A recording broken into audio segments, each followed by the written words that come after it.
Updated after it starts. Now, it's time for Jon and Jim. All right, San Diego and Southern California, what's going on? Hour one, Jon and Jim. A great day to be a Padres fan. We wait on this lineup, though. We think Jackson Merrill will be activated and in the lineup. We're waiting on that and a corresponding move for the Padres, who have won 6 straight, as Jim said. And we've got a really good show lined up for you. Kyle Glazer used to be with Baseball America. He is an incredible voice on all things Padres, now with Friar Territory podcast. He'll join us at 2:30. Then friend of the show, Scott Miller. Listen to this timing. So Scott Miller is going to join us at 3:30. He's been with us a lot over the years, obviously, Jim. And he has a book that's coming out next week. And you know what the title is? Why Baseball Managers Matter. Oh! And the timing is impeccable considering last night, as Mike Shildt gets ejected, along with Fernando Tatis Jr., the skies open up, so do the Padres bats. They come to life in the 8th inning. It is as good of a win as the Padres have had this year. We'll see if they can parlay it here tonight. Managers absolutely matter, and Mike Shildt has proven that in his 2 years with the Padres, including last night. We'll hear from Mike Shildt coming up, but an epic regular season win at Yankee Stadium in the rain for the Padres last night. Would you define it as a signature win, Jon? Oh, I'm putting signature. Give me more words for it. I'm signing that baby like 4 times. Wouldn't you want a picture, like the frame it picture you talked about, of Shildt right in the umpire's face, Adrian, whatever his name is, Johnson or Gonzalez, whatever his name is. And wouldn't you want that signed by Shildt in silver Sharpie? Shilt's head's about to explode. Just throwing those glasses. He's throwing up like some random numbers, and he's just dropping an F-bomb every other sentence. Glasses everywhere. His face is like pure red. His face was really red, dude. You can see the steam coming out of his ears. Dude, when I'll say this, man. Find a manager that defends his players more than Mike Shildt. Like Toddy was just walking back to the dugout. He was content, I think, with being tossed. Mike Shildt was not content. He's like, "Did you get tossed? Did you get tossed?" And then the Padres rally and respond, and Machado and Bogaerts and some of the others as well.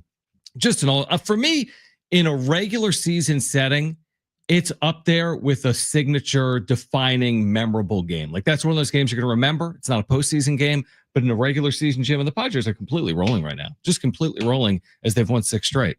One of my favorite parts about, and we'll get right to it, the Shildt ejection there in the 8th inning, which I think fired everybody up and led to the comeback victory, or at least it was the start of the comeback victory. My favorite part was after he walked past Tatis. Did you just get tossed? Like asking that to Tatis. I was like, I guess. Yeah, I did. And then he looks at Adrian Johnson and he rips up his scorecard, knowing like, all right, I'm going to get tossed. There's no reason to have this anymore. He's like, you want to go? You want to go? You want to effing go? Takes his glasses off very calmly and just like the slightest toss to the side. And he's like, all right, let's go, bro. And then the F-bombs drop and he's just tearing into this dude. I absolutely loved it. And I would assume that every Padres fan loved it as well because he wasn't holding back. And for all the times that we have said, you know, Shildt in his post-game pressers or is cringy, which he is. And, you know, like, why are you defending a guy that's like 0 for 20? And then why are you defending these actions and whatnot? The moment last night when Shildt was defending Toddy is exactly why these players love him and will go to war with him every single day. Yeah, it's kind of like the moment you went from a really good Padres manager to like a legendary Padres manager, potentially. Listen to what the players said, like Machado postgame on Shilt's angry demonstration. It was bleeping great, man. Said Xander Bogaerts. Shildt came down the tunnel and he was still chirping. I think he was ready to fight. He was ready. He kept going. Luis Ariz, I love Mike Shildt. He supports his players. Fernando Tatis Jr., Mike always has our back. And he shows us every night in every way possible. I love that from a manager. I love playing for that guy. Why managers matter. Scott Miller writing a book that's getting published next week. Yeah, it was one of the times in the season where having your players back, no matter what, matters a lot, because all you want as a player is someone to defend you. All you want in your workplace is your boss to have your back. All you want in life is just to have somebody have your back when you need it. And especially in baseball and in all sports, right? You want your manager, coach, whatever, GM, whoever it is, to have your back. You don't want to be thrown under the bus publicly. While we talk and we throw guys under the bus all the time and we criticize and then we praise when it's time to praise people and whatnot, like for a manager, if you throw a dude under the bus, like you've lost that guy and you potentially lost the team. Going back to the Tingler days when he kind of threw Toddy under the bus for swinging at 3-0, and it was like, are we serious right now? And not one time did he ever have a moment like Shildt had last night, and the players completely lost him, completely lost the players. And that's happened with Andy Green at times, even though Andy Green was pretty fiery. Happened with Bob Melvin at times in year number 2 with the club. But from day one, Shildt has been so steadfast in supporting his dudes.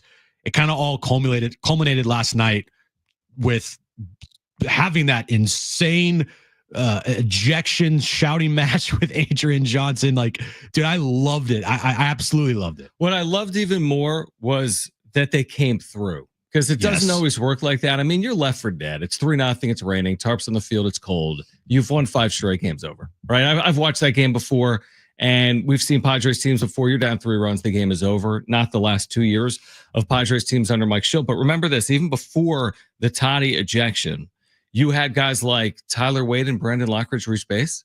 Yep. So they're Tyler already Wade, on. Lockridge got on with a single. Exactly. So they're already on before this all transpires. And even after everything, Toddy's ejected, fireworks explode, Adrian Johnson ejects the manager as well. You still need Manny Machado to come through, and he does. You still need Xander Bogaerts, and we should take a moment to appreciate what Xander Bogaerts has done for the last week. Absolutely. In his last 6 games, he has 8 RBIs, but it's not just that. It's not down 10-0, up 10-0. All 8 of the RBIs have mattered in Padres wins.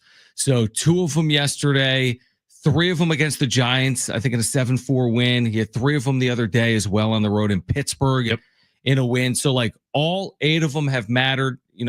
We've said this before. It's about impact. It's not about hitting 309 or hitting 29 home runs. Right now with Xander, it's about impact, and he's been really impactful all week long for the Padres. I said on the wrap-up show last night, it reminded me of the game last year against the Washington Nationals here at Petco Park, one of the most memorable games of the regular season last year, where the night before, Profar gets to walk off, Jesse Winker and the Nationals take exception to it. Next day, first at bat, they throw it, Profar, he gets hit. Bench is clear. Everybody's, jawing at each other. Manny steps in and whatnot. And then right away, Manny hits that 2-run home run. And it was the biggest FU that you could have last year, like in that moment. And they won that game. Right. Because after Profar gets hit, you're like, dude, you can't lose this game. Exactly. Like, you got to win this game. Exactly. Now, that was early on. That was the first inning. So there was a lot of game left there to play. There's a lot of things that could have happened. Last night, this was in the 8th inning, so it wasn't like it happened in the first inning and then a rain delay and then everybody calms down. Like, this was 8th inning, 2 outs. Manny and Bogey come through. Bullpen shuts it down. Shildt has an amazing ejection. There are some ejections that you could look at for managers and say, like, that was a good ejection. And I think last night was a good ejection. Oh my gosh, it was a great ejection. Yeah. I mean, it was the right time. He got his money's worth. It propelled the Padres to a win. He's got the entire team in his corner. Yep. I mean, it was played beautifully. Let's hear from Mike Shildt postgame, Brent. So Mike Shildt did discuss his interaction with Adrian Johnson, the plate umpire, that led to his ejection. He discussed Fernando Tatis Jr.'s ejection and the win as well. Take a listen. What can you tell us about your discussion with Adrian? I don't know how much you want to share. I mean, a couple things. Listen, so Toddy, I thought, handled it very well in the sense of, and I'll start by saying this. I mean, look, it's a hard job. I've got good relationships, great relationships with, and respect, and the body of work speaks for itself, which I'll get to in a minute. But with umpires, and Toddy had some pitches that didn't agree with. I didn't agree with earlier. I had made my comments from the dugout known, which I don't do a ton. But did it, walks away, hand over his mouth, And next thing you know, he's ejected, walking away with his back turned for his first major league ejection. And then there's a comment about, which I won't even share the comment, but all I can say is this. We'll talk about track record. I don't have players that I've managed for a long time now, minor leagues, big leaguers. I don't have players that get ejected. My job's to do, and I don't get ejected a lot.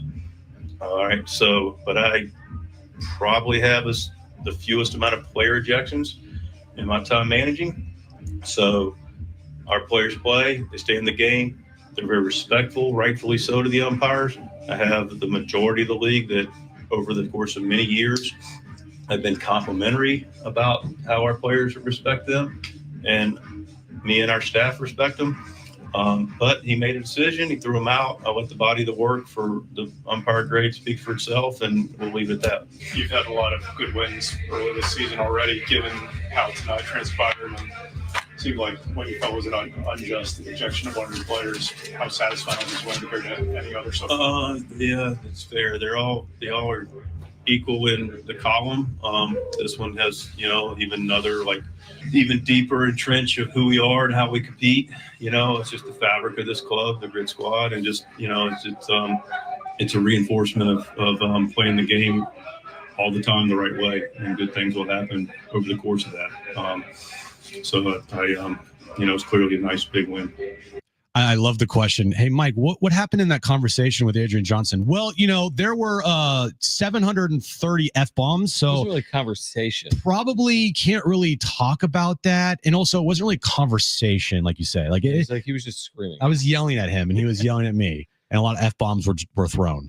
I want to hear from Manny Machado post-game. This is with John Morosi, and we'll share that with you on the other side. Plus, we're still waiting on a Padres lineup for tonight, inside 2 hours until first pitch. Again, rainy conditions in New York, and once they activate Jackson Merrill, if they indeed do, they'll need to make a corresponding move. So we haven't seen it as of yet. We should see it momentarily. We'll hear from Manny Machado. Kyle Glazer, Friar Territory Podcast, will join us coming up at 2:30. Scott Miller, great baseball writer, will join us at 3:30. Just underway. Don't go anywhere. Getting you ready for Padres and Yankees Game 2. Coming up next, Jon and Jim.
All right, San Diego Sports 760 has 13 chances to win $1,000 every weekday. It's the Bonus Bucks giveaway that's every hour, 6 a.m. through 6 p.m. Listen for the keyword, then enter it at sportssd.com. Jon and Jim, San Diego Sports 760. We'll hear from Kyle Glazer coming up at 2:30. Great voice on all things Major League Baseball and Padres. We're waiting on this lineup, Jim, and corresponding move less than 2 hours in front of Yankees-Padres Game 2. What do you think the holdup is? Is it the corresponding move? Is it the wet weather? Are they testing out Merrill's hamstring? Give it another stretch this afternoon to make sure it's okay. We stretch this out a little bit more. We're just kind of waiting. The Yankees lineup was out 2 hours ago. I just searched Padres lineup and I saw a reply to a Padres tweet that said, release the bleeping lineup, Padres. So we're waiting for the lineup. By the way, side note, you know what we're also waiting for? What's that? Is a breakdown from John Boy on last night's ejection with Mike Shildt. Yeah, where's that? I need all of it. Because it's already 5 o'clock Eastern. You think that would have already come out? I need the breakdown. I need the lineup. I need the Jackson Merrill's back tweet because you're wearing your Jackson Merrill t-shirt. What's it say? We apply pressure. We don't feel it. Thank you, RotoWare. Jackson Merrill has like fire in his eyes over there. Yeah, I need all of that. It's a nice shirt. It's a great shirt. Why are you wearing a shirt under the shirt? Because I thought it might be chilly in here. It's a little chilly outside, at least by the coast. You live by the water. I do, but it's May. It's a bold move to wear a long sleeve t-shirt. No, it's not a bold move. Underneath a regular t-shirt. This is from the guy that says the Rockies aren't a once proud franchise. So should we be taking advice from you? From me? I'm kidding. Or from you? You're the one that said it. If you're watching on YouTube right now, is there anything wrong with this look? Or 70470, start it with team, even if you can't see me. Is there anything wrong with this look? Yeah, sure. I do have an SDSU word on this white shirt. That's fair. I was about to say, but if you like can't the see lettering on the sleeves. Well, you can't see that. Nothing wrong at all, Gio. Thank you, Gio. I don't know. It's an interesting look. It is an interesting look. It's a choice. I mean, we're on radio. I know, but I'm just saying in general. You're going to go out like that, right? You're going to do something for this. I'm not going. No, I'm not going out. Did you do I'm not something going to before the Met this? Gala tonight. It's not like my next stop isn't like the red carpet. Did you go anywhere before this today? Yeah, I got gas. Okay. I actually went to Orange Theory, but I wasn't wearing this. Okay, that's good. Orange Theory. That's good. You should come join me at Orange Theory one day. Well, if we go to Orange Theory, we're not going to do anything because you don't do anything. I don't do anything. Manny McNuggets. John, you look like a 14-year-old skater from 1999. Eric Bogaerts says in Portland, I do it all the time. Thank you, Eric. Can we hear from Manny Machado? And then we're going to have Kyle Glazer join us coming up at 2:30. This was Manny Machado postgame in the rain with Jon Morosi holding an umbrella over his head as if he needed it. He was outside all night without an umbrella. But this was Jon Morosi, MLB Network with Manny Machado after the win. 8th inning, how did the energy change? Mike Shildt ejected, Tatis ejected, and then you rallied. Yeah, man. I mean, the team rallied up there. You know, we had some good at-bats early on that at-bat. Tyler Wade got on. Then Locke came up, got on. Obviously then it was a tough at-bat there with Toddy getting those pitches down in the zone. And then, just the truth. We rallied together. We keep fighting as a team and, try to do some damage late in the game like that when we have those opportunities. You have a career .352 batting average with the bases loaded. What is the key? What's the secret to being so great in those situations? I don't know. I mean, guess I like hitting with runners on. I mean, they got to come to you at that point. They can't walk me. So, just looking for a pitch that you could do some damage on. And, he left one there. It was a good pitch, but I was able to make a good swing on it. Manny, for the kids at home, that inside fastball that you're always able to turn. When you're in Cooperstown one day, we'll be talking about that swing by you. What is it about that inside pitch for the kids watching at home? What's the key to hitting that inside fastball? Not trying to do too much. Don't overdo it. It's a tough pitch to get in. So you just got to let your body do it. Trust the process and let your body get in the right position to be able to do it and get the barrel there. But the key is not to do too much. And finally, Manny, I've got a great teammate by the name of Yonder Alonso who wants to know, what'd you say to the guys to keep them engaged during the rain delay today? Oh, man, it was tough. It was tough. I mean, it's been raining all day. We go out there, we start, then it starts pouring. Then we have another little rain delay there in between, and just trying to stay focused. We went in there, watched the little Knicks Celtics game, kind of get our minds off of it. We had Rondon on the other side dealing, so we have to try to figure him out and try to get him out the game as possible, as quickly as possible, and just trying to stay engaged. It's a long game. it was going to be a long day with this rain, but we pulled it off with a good win. All right, Manny in the rain. Another big hit for Manny. He's had a really nice start to his year. We went over his numbers last night. 294, 800, 820 OPS. Some big moments, including last night. Still waiting for the power numbers overall. They'll come. He's hit 3 home runs, but the Padres are 23-11. A big reason why, Manny Machado. I like how John Palmarosi started his questions with, for the kids at home. What kid is like, man, I really need to hear about Manny's approach right now. I hope they ask him something about his approach. I think an 8-year-old's asking his dad, hey, Dad, how do I hit the inside fastball? What 8-year-old is even like sitting there watching? Daddy, how do I turn on a 97-mile-an-hour fastball in my hands? To your point, it was like 11:30 Eastern. It was 8:30 Pacific, but Pacific, you couldn't even watch the game in San Diego because it was blacked out. How do I lay off a breaking pitch on the outside? Dad? See, I'm so glad you asked me that. Like, well, for all the 6-year-olds out there. So here's the thing. You just want to open up a little bit. Like, open up that front foot. He actually said he just don't try to do too much. I mean, he did reference the fact that I think he said 354 in his career with the bases loaded. Like, that's some serious work. Because Manny has caught flack before from me and others. And me. For a lack of true clutch hitting. Like, look at his postseason numbers. They're bad. They're not good. No. Now, his overall numbers are going to speak for themselves. I saw Too Much Morton's tweeted something out today that, like, he may have the most hits ever by a third baseman through age 32 because he's still 32. He's on pace to be a Hall of Famer, like, no question about it. Yeah, like first ballot. Here it is. Adrian Beltre has the most ever hits by a third baseman through age 32, and Manny's on pace to have 50 hits more than Beltre by the time he turns 33. And Beltre was a first ballot Hall of Famer. Correct. He was like beloved. He easy first ballot Hall of Famer, Adrian Beltre. Now, will Manny's, I guess, quote unquote, rep be a reason why he won't get in first ballot? Not if he stays clean, quote unquote. Yeah, I don't have that conversation today, but it's Manny a Hall of Famer. Is Manny a Hall of Famer? Would you put him on the Mount Rushmore or the Mount Mushmore? Yeah, third baseman in baseball history. The Mount Rushmore. What's your Mount Rushmore of? Well, here's my Mount Rushmore of greatest Padres players of all time. Oh, he's on it. Oh, okay. I don't even need to do it. Okay. See on yours? I have to think about it. All right. Well, I thought about it for you. He's going to be on it. So Manny, Trevor, and I don't even care. He's on it. Tony. Yeah, I think Tony's going to be on that. Right now, that's the 3. Who's your 4th? Wrong. What? It's Dave Winfield. Winfield's a good one. Randy Jones. Yeah, but he's not a Hall of Famer. He wants Cy Young. True, but then again, not all the players you mentioned are Hall of Famers with Padres hats in Cooperstown. Are we really having a Mount Rushmore talk? No, but I'll tell you this: Manny Machado is going to be on it. All right, on the other side, Kyle Glazer used to be with Baseball America, now Friar Territory podcast. Who's on his top 4 list? I'm kidding. He'll get us ready for tonight. He'll react to what happened last night. The Padres' great come from behind win in the 8th with the ejections of Mike Shildt and Fernando Tatis Jr. Kyle Glazer joins us next, Jon and Jim.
All right, this update is brought to you by eBay. Padres and Yankees, game 2 from Yankee Stadium. First pitch, 4:05. Michael King back on the mound for the Padres, back in New York against his old team, the Yankees. Still no lineup yet, but Jackson Merrill is expected to be activated off the IL today and be back in the starting lineup. Of course, lineup has yet to be released. And NBA playoff action tonight, Pacers and Cavs, game 2 in Cleveland. That tips off at 4 p.m. Pacers have a 1-0 lead there. And Warriors and T-Wolves, game 1 tips off at 6:30 in Minnesota. Swapping out your tires, there's nothing like it with eBay. You find the feel you're looking for, from smooth highway rides to grip for rough terrain. Get all the tires you need at prices you'll love. eBay, things people love.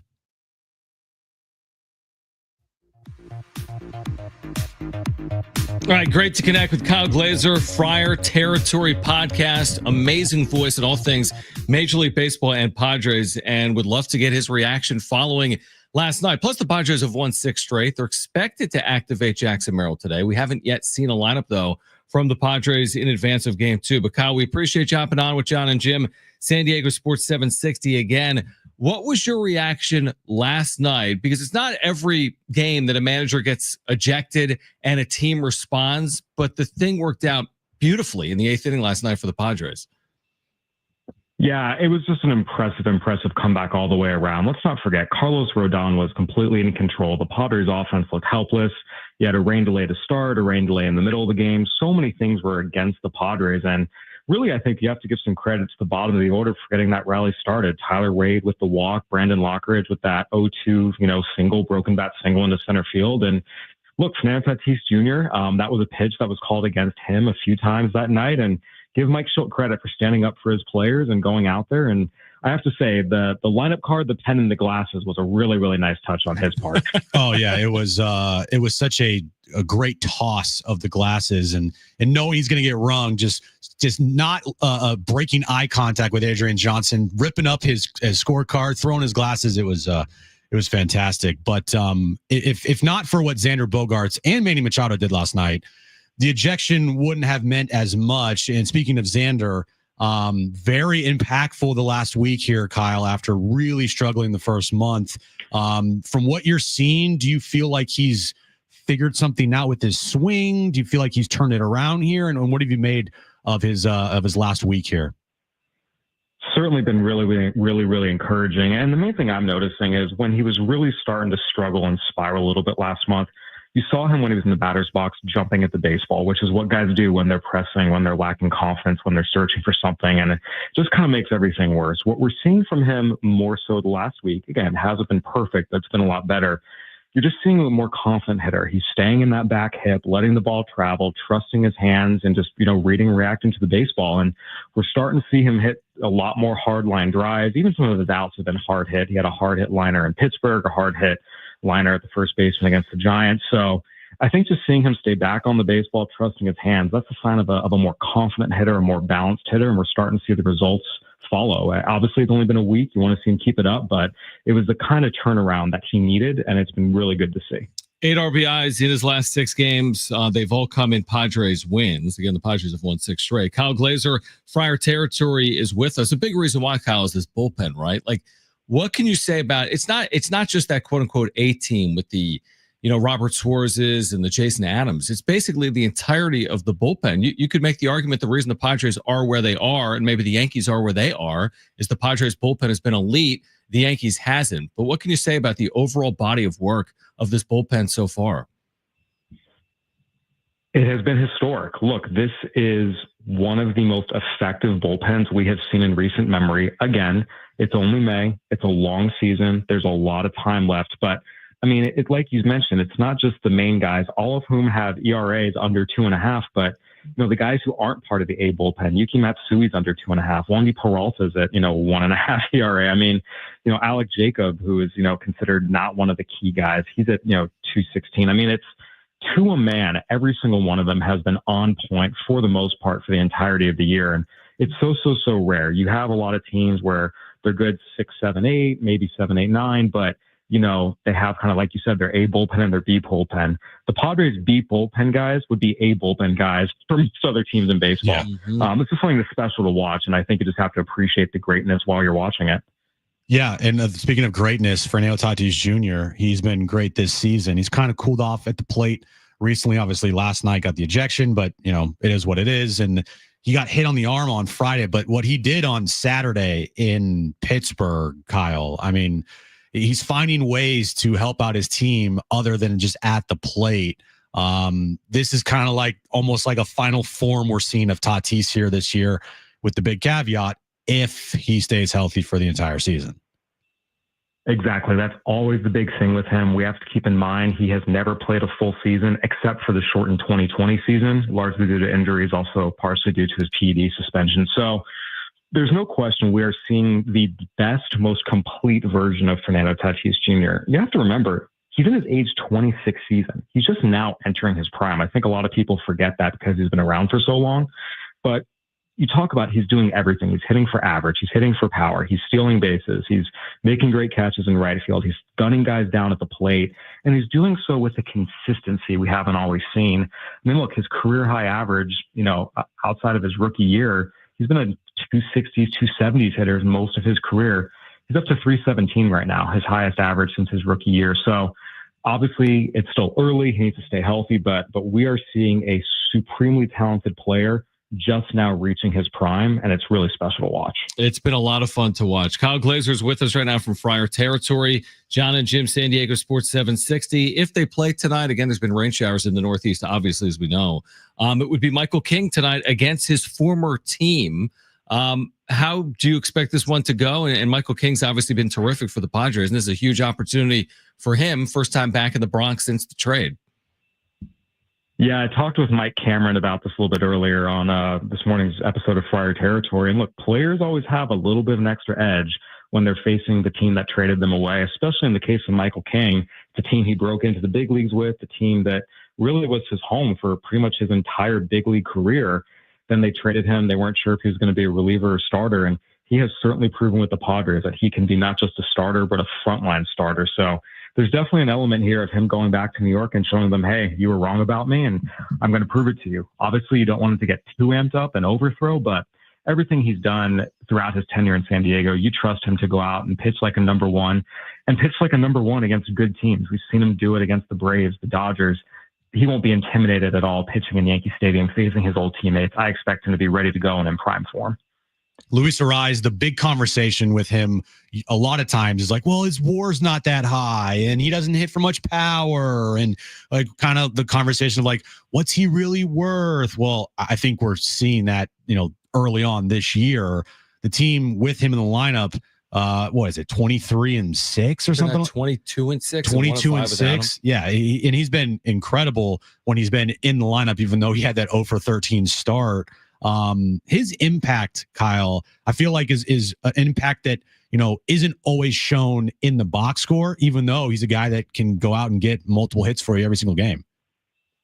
Well, I'd argue it is shown in the box score, but it's not shown in advanced metrics. That's what, yeah. Fail to understand about WAR and some, WRC pluses. Look, these are extremely convoluted formulas with subjectively weighted inputs that can be manipulated at any time. They significantly underweight contact. And they also are, you have to remember, defensive metrics are an absolute mess right now. So trying to integrate those, WAR is always going to be way too light on contact-oriented players and their impact, and it's not going to get defense right either.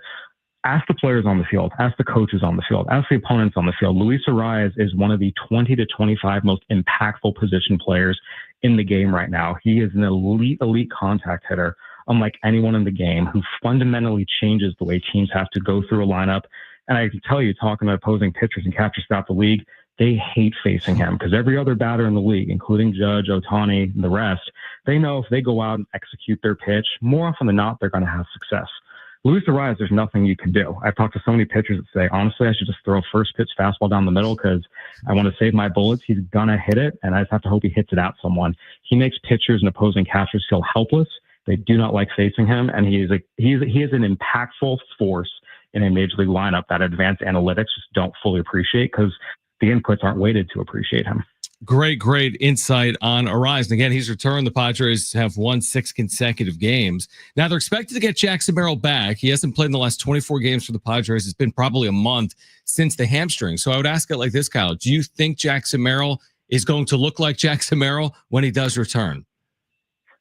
I think the Padres would not be putting him back in the lineup if he didn't look like Jackson Merrill. Hamstring injuries are really, really, really tricky. You do not want to rush a guy back from a hamstring injury.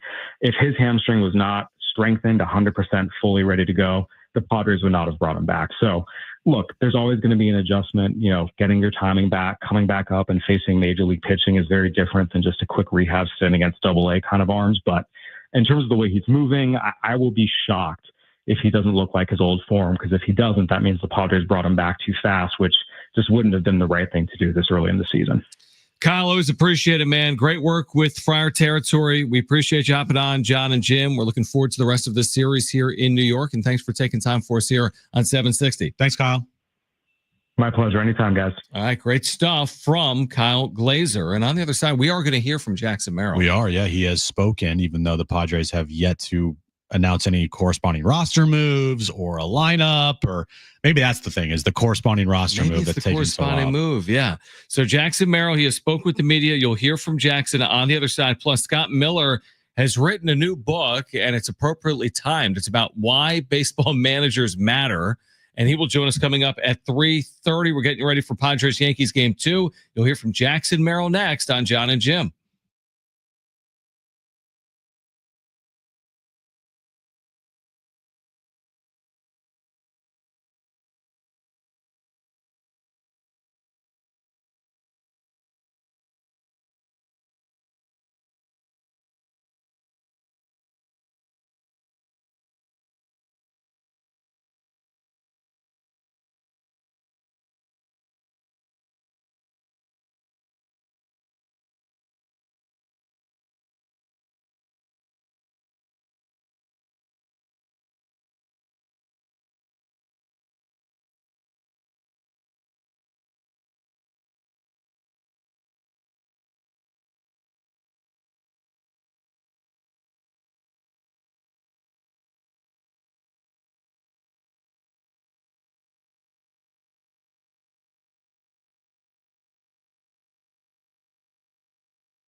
right, Jon and Jim, San Diego Sports 760. Officially official. The Padres, within the last minute, have activated Jackson Merrill from the 10-day IL. He is back! They have option catcher Luis Campusano, who had a true cup of coffee here in the major leagues. He's back to AAA. He walked a lot, I think 4 walks, but he'll head back to AAA. Jackson Merrill has been activated. We should see a lineup any moment now from the Padres, about an hour out from Padres and Yankees game 2, and that's kind of on cue. We'll hear from Jackson Merrill in a moment, but if there were any questions about it, are we sure? Is he really coming off the IL today? It's wet, it's rainy. We didn't see him yesterday. Well, he'll be in the lineup tonight. He's been activated by the Padres. Does it feel nice? Feels good. Feels good. Everybody's almost back. Everyone's almost back. Yeah. The main pieces are back. Like the main pieces are now healthy. Crony's only 2 games away. He's rehabbing. Yeah, he is. The Chihuahuas posted a tweet today saying like Jay Cronenworth is in the lineup. So get your tickets. Get your tickets now. He'll soon be back, probably as early as this weekend. Yeah. And with him, it was a pain tolerance thing. And he also had to have a bone kind of heal. So, but yeah, I'm excited. Padres fans are excited. It's going to be just so refreshing and nice to see Jackson Merrill back in a Padres uniform, back in that lineup, and to stick him back in a lineup that's in the middle of a 6-game winning streak. You know, if they lose tonight, then yeah, it's all Jackson Merrill. It's all Jackson's fault. But it is nice to put him back in a lineup when they're hot. And there's not this pressure on him to be like, come be our savior. Yeah, he doesn't need to be that. He really doesn't. I mean, you go back to a week ago, and I didn't think Arise would be their savior, but it's just fit perfectly at the right time, and they've played better baseball. We'll see if that continues with Jackson Merrill. So Merrill did speak with the media. Let's hear from Jackson this afternoon. Again, speaking with the media, he discusses what it's like to be back with the Padres and more. Jackson, how good does it feel to be back? Thank God. Thank God. I'm excited, Yankee Stadium, cool place, so I'm excited to get going.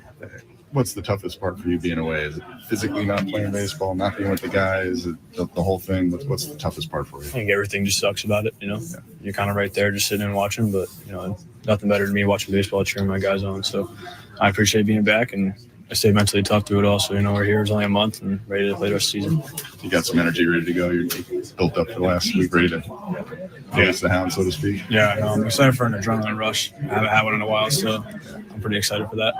How important was it to make sure that this was taken care of and that it's not going to be returning again? Because there's always that balance of wanting to get back as quickly as can, but also making sure that you've got the issue resolved. For me, I don't want to wait it all out. I played hurt a whole year if I could have. So, that was more their decision internally, but I appreciate the care they have for me, and I'll see if they were me.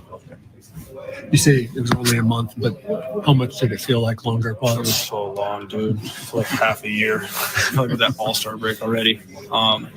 Yeah, it felt long. It felt like a long time, but a week would feel like a long time too. Missing a day would feel like a long time. So, yeah, I'm just excited to be back. From your understanding, since there wasn't this traumatic event, right? Like your last game, you're running all over the field. From your understanding, it took this long. Was it to make sure it doesn't come back? Is it? Well, it kind of it didn't go away. It was tough to stretch and tough to kind of get a range of motion back. But over time, just gradually got better. Over time, it gradually got a little worse. So, I've done everything I can, exercises, everything possible to try and get healthy and make sure it's strong for the rest of the year. You obviously weren't the only one on the IL. Now everyone's kind of coming back. Mm-hmm. What do you make of the way it was played in your absence and their absence and what they've done? I told you guys at the beginning of the year that it doesn't matter who's in the clubhouse. Some dogs in here always. It doesn't matter who's playing, who's on the field. We're going to play our ass off and try to win baseball games. That's what they've been doing. So I'm excited to just join in and keep going. Where does that come from? Because, in theory, it does matter. Trust. It's a whole organization, not just one person. So it's trust. I trust them. They trust me to go and get healthy. I trust them to keep playing the way they've been playing and play hard every day. So just trust everywhere. Jackson Merrill. In his own words, sounding a lot like Jackson Merrill. He is a caged lion that is ready to. It's been uncaged. Just pounce. He absolutely hated missing any time. You hear him there? He goes, if I could have played the rest of the season injured, I would have. This guy lives and breathes and bleeds baseball. And they had to essentially hold him back from himself type of thing because he would have easily played the entire year with a bum hammy. Yeah, 3 hammies in 4 years probably was part of it. The lineup is out, and it does look a lot better when you have Luis Arraez and Jackson Merrill. So Toddy will lead off. Arraez hits second. Manny Machado bats third. Jackson Merrill cleanup batter. Xander Bogaerts, again, he's been hot. He'll bat fifth. The DH is Gavin Sheets. Jason Hayward's in left. Elias Diaz is the catcher. Tyler Wade plays second tonight for the Padres, who will pitch Michael King, and it just looks a lot better when you have basically the full complement of your lineup outside of Jake Cronenworth, as we've been talking about. We'll see if that carries over here tonight. Is it going to be listen, Jackson Merrill's first ever game in the Bronx against the Yankees at Yankee Stadium? We'll see. I'm excited to see it. He's in the field. He's in center. If there was any speculation, will he play in the field because of the wet grass or because of the rainy conditions? Would they DH him tonight? No. Like you said, he's been caged. Now he's been uncaged, and we'll see what he looks like tonight for the Padres. And when Xander's playing the way he's playing, it looks so much better when Xander's hitting fifth. When he's actually driving in runs and having an impact at the plate and not being a net negative, him hitting fifth, it looks better. And then you have Gavin Sheets now moving down the lineup to hit sixth instead of cleanup or second, which he was hitting when guys were out. The lineup looks much better. And then, of course, when Jake gets back, you'll stick Jake in probably the sixth hole, and then Gavin Sheets is hitting maybe seventh. I don't know. Like, I don't know what they're going to do when they got Jake back, or they put Jake, fifth and have Xander sixth, Merrill move up to third, and Manny fourth, but Manny likes to hit in the 3 hole. I don't know. Anyway, good problems, very good problems to have, and it with him back in the lineup, Jackson Merrill, it just puts everybody back in their spots, like in their place. And we don't even know if they necessarily needed it based on the way they were playing. I think they were 15-9 without him. They're 6-0 in their last 6.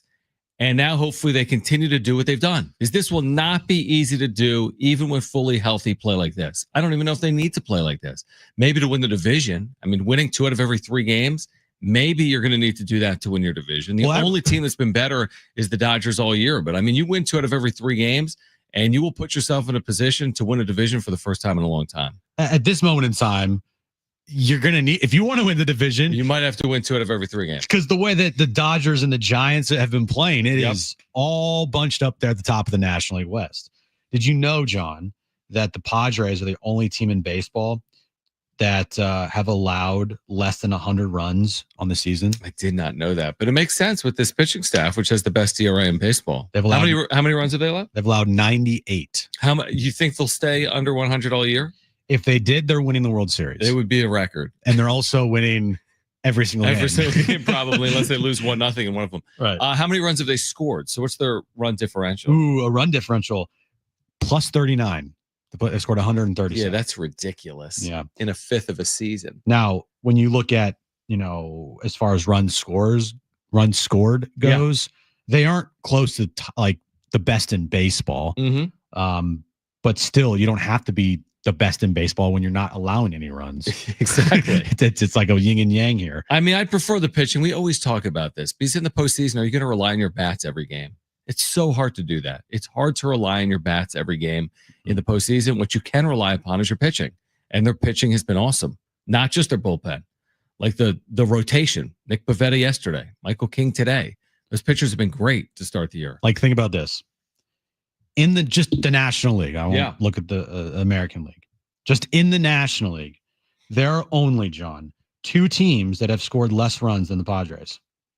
There are only 2 teams that have scored less runs. Yep. Well, the Padres have also played probably the fewest games in the National League, would be my guess, because they're off every day. Well, the Padres are 23-11. But their teams have played more than 34 games. Phillies played 34. They're 19-15. All right, but how many games have the Giants played? Giants have played 2 more games. Yeah. Okay. So that's a factor. But the only 2 teams in the National League that have scored less runs than the Padres. Okay. You could probably guess. The Marlins and the Rockies. No, Rockies and the Pirates. Okay. Rockies and the Pirates. Yeah. Every team in the National League East, every team besides the Pirates in the National League Central, and every team in the National League West besides the Rockies have outscored the Padres this season. But like I just said, when you are not giving up any runs, you don't need to score 7 runs a game or 5 runs a game or 6 runs. Or, you need to put up 3 most nights.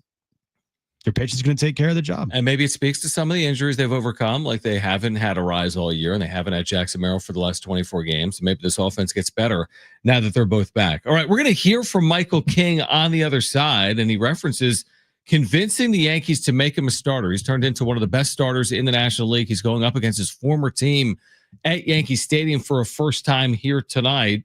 So we'll do that coming up on the other side. Plus, Scott Miller has written a new book on the importance of Major League Baseball managers, and he will join us coming up at 3:30 also to preview Game 2 of the series between the Padres and the Yankees. Hour 2 of Jon and Jim. That comes your way next.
All right, this update's brought to you by the San Diego International Airport. It is official. Jackson Merrill has been reinstated to the Padres. Luis Campusano has been sent down in the corresponding move. And Jackson Merrill is back in the lineup today for the Padres, hitting cleanup and playing center field. 4:05 first pitch. Michael King back on the mound for the Padres, back in Yankee Stadium for the first time since the trade. In NBA playoff action tonight, Pacers Cavs game 2 in Cleveland. That tips off at 4 p.m. Pacers have a 1-0 lead in that series. And then Warriors T-Wolves game 1, that tips off tonight at 6:30 in Minnesota.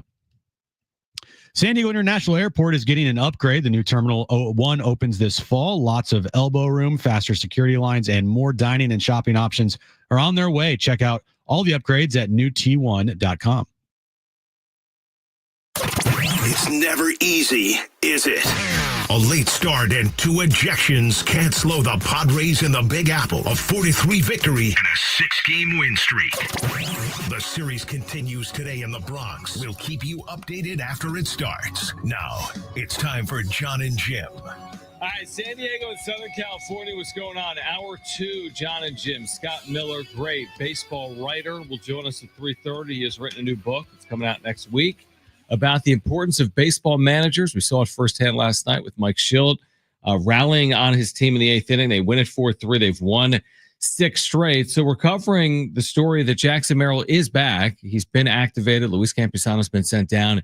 He's in the lineup, pull back cleanup. And Michael King returns to New York tonight, Jim. And we just had Kyle Glazer on the show. He said, against your former team, you want to give even a little more. And he's already been so good as a Padres starter the last 2 years. So we'll see if King can win the series for the Padres tonight. There was an interesting story he told to Dallas Braden. We're going to hear it in a bit. Yeah. And, without what Michael King says here, the trade to the Padres probably doesn't ever happen. So this is Michael King talking to Dallas Braden on how he became a starter for the Yankees. The bullpen life is a different breed. And then I talked to Booney going into spring training of 23, and I said, you got to give me, I'm a starter. That's why you're allowing me to flip a lineup, because I have a starter's arsenal. And his first line to me was, you're too valuable in the bullpen. And I said, if you put Garrett Cole in the bullpen, he'd be too valuable in the bullpen. And because he's too valuable in the bullpen, he's a starter. So I was well played. Well played. And then, unfortunately, we had some injuries. And I went up to Booney, and I'm like, this is it, dude. And if I struggle a little bit, and I know I'm a reliever, then great, I'm a reliever. But this is the time for me to go. And I ended up having a good, 8 or 9 starts to end the year and built up to outstanding. An outstanding run, my friend. Thank you. And then I told them, I was like, the only way you guys got Soto is because I was built up as a starter. The Padres aren't trading for a middle reliever, So a little bit of a you're welcome. It all works out. I love that. So that is an interesting story there, that if Michael King never goes to Aaron Boone and says, make me a starter, and kind of puts his foot down there, they maybe never trade for Juan Soto, because like you said there, Padres aren't trading for a middle reliever. They want a starter back for Juan Soto. So I thought that was pretty interesting. It's really interesting. And you kind of wonder, what teams look like when things don't happen. And you'll never know. If the Padres don't trade Soto to the Yankees, does he go elsewhere, or what does that trade look like? I mean, let's be clear. When they made that trade, there was a lot of skepticism, right? There was a lot of skepticism. But Michael King has lived up to complete billing. Remember, the Yankees were selling him as if he's this top flight starter. We're like, well, he's done it for half a year. Mm-hmm. Is he really going to be a top flight starter? He's going to earn himself $150 million plus. Yeah. Based on what he's done in a Padres uniform the last 2 years.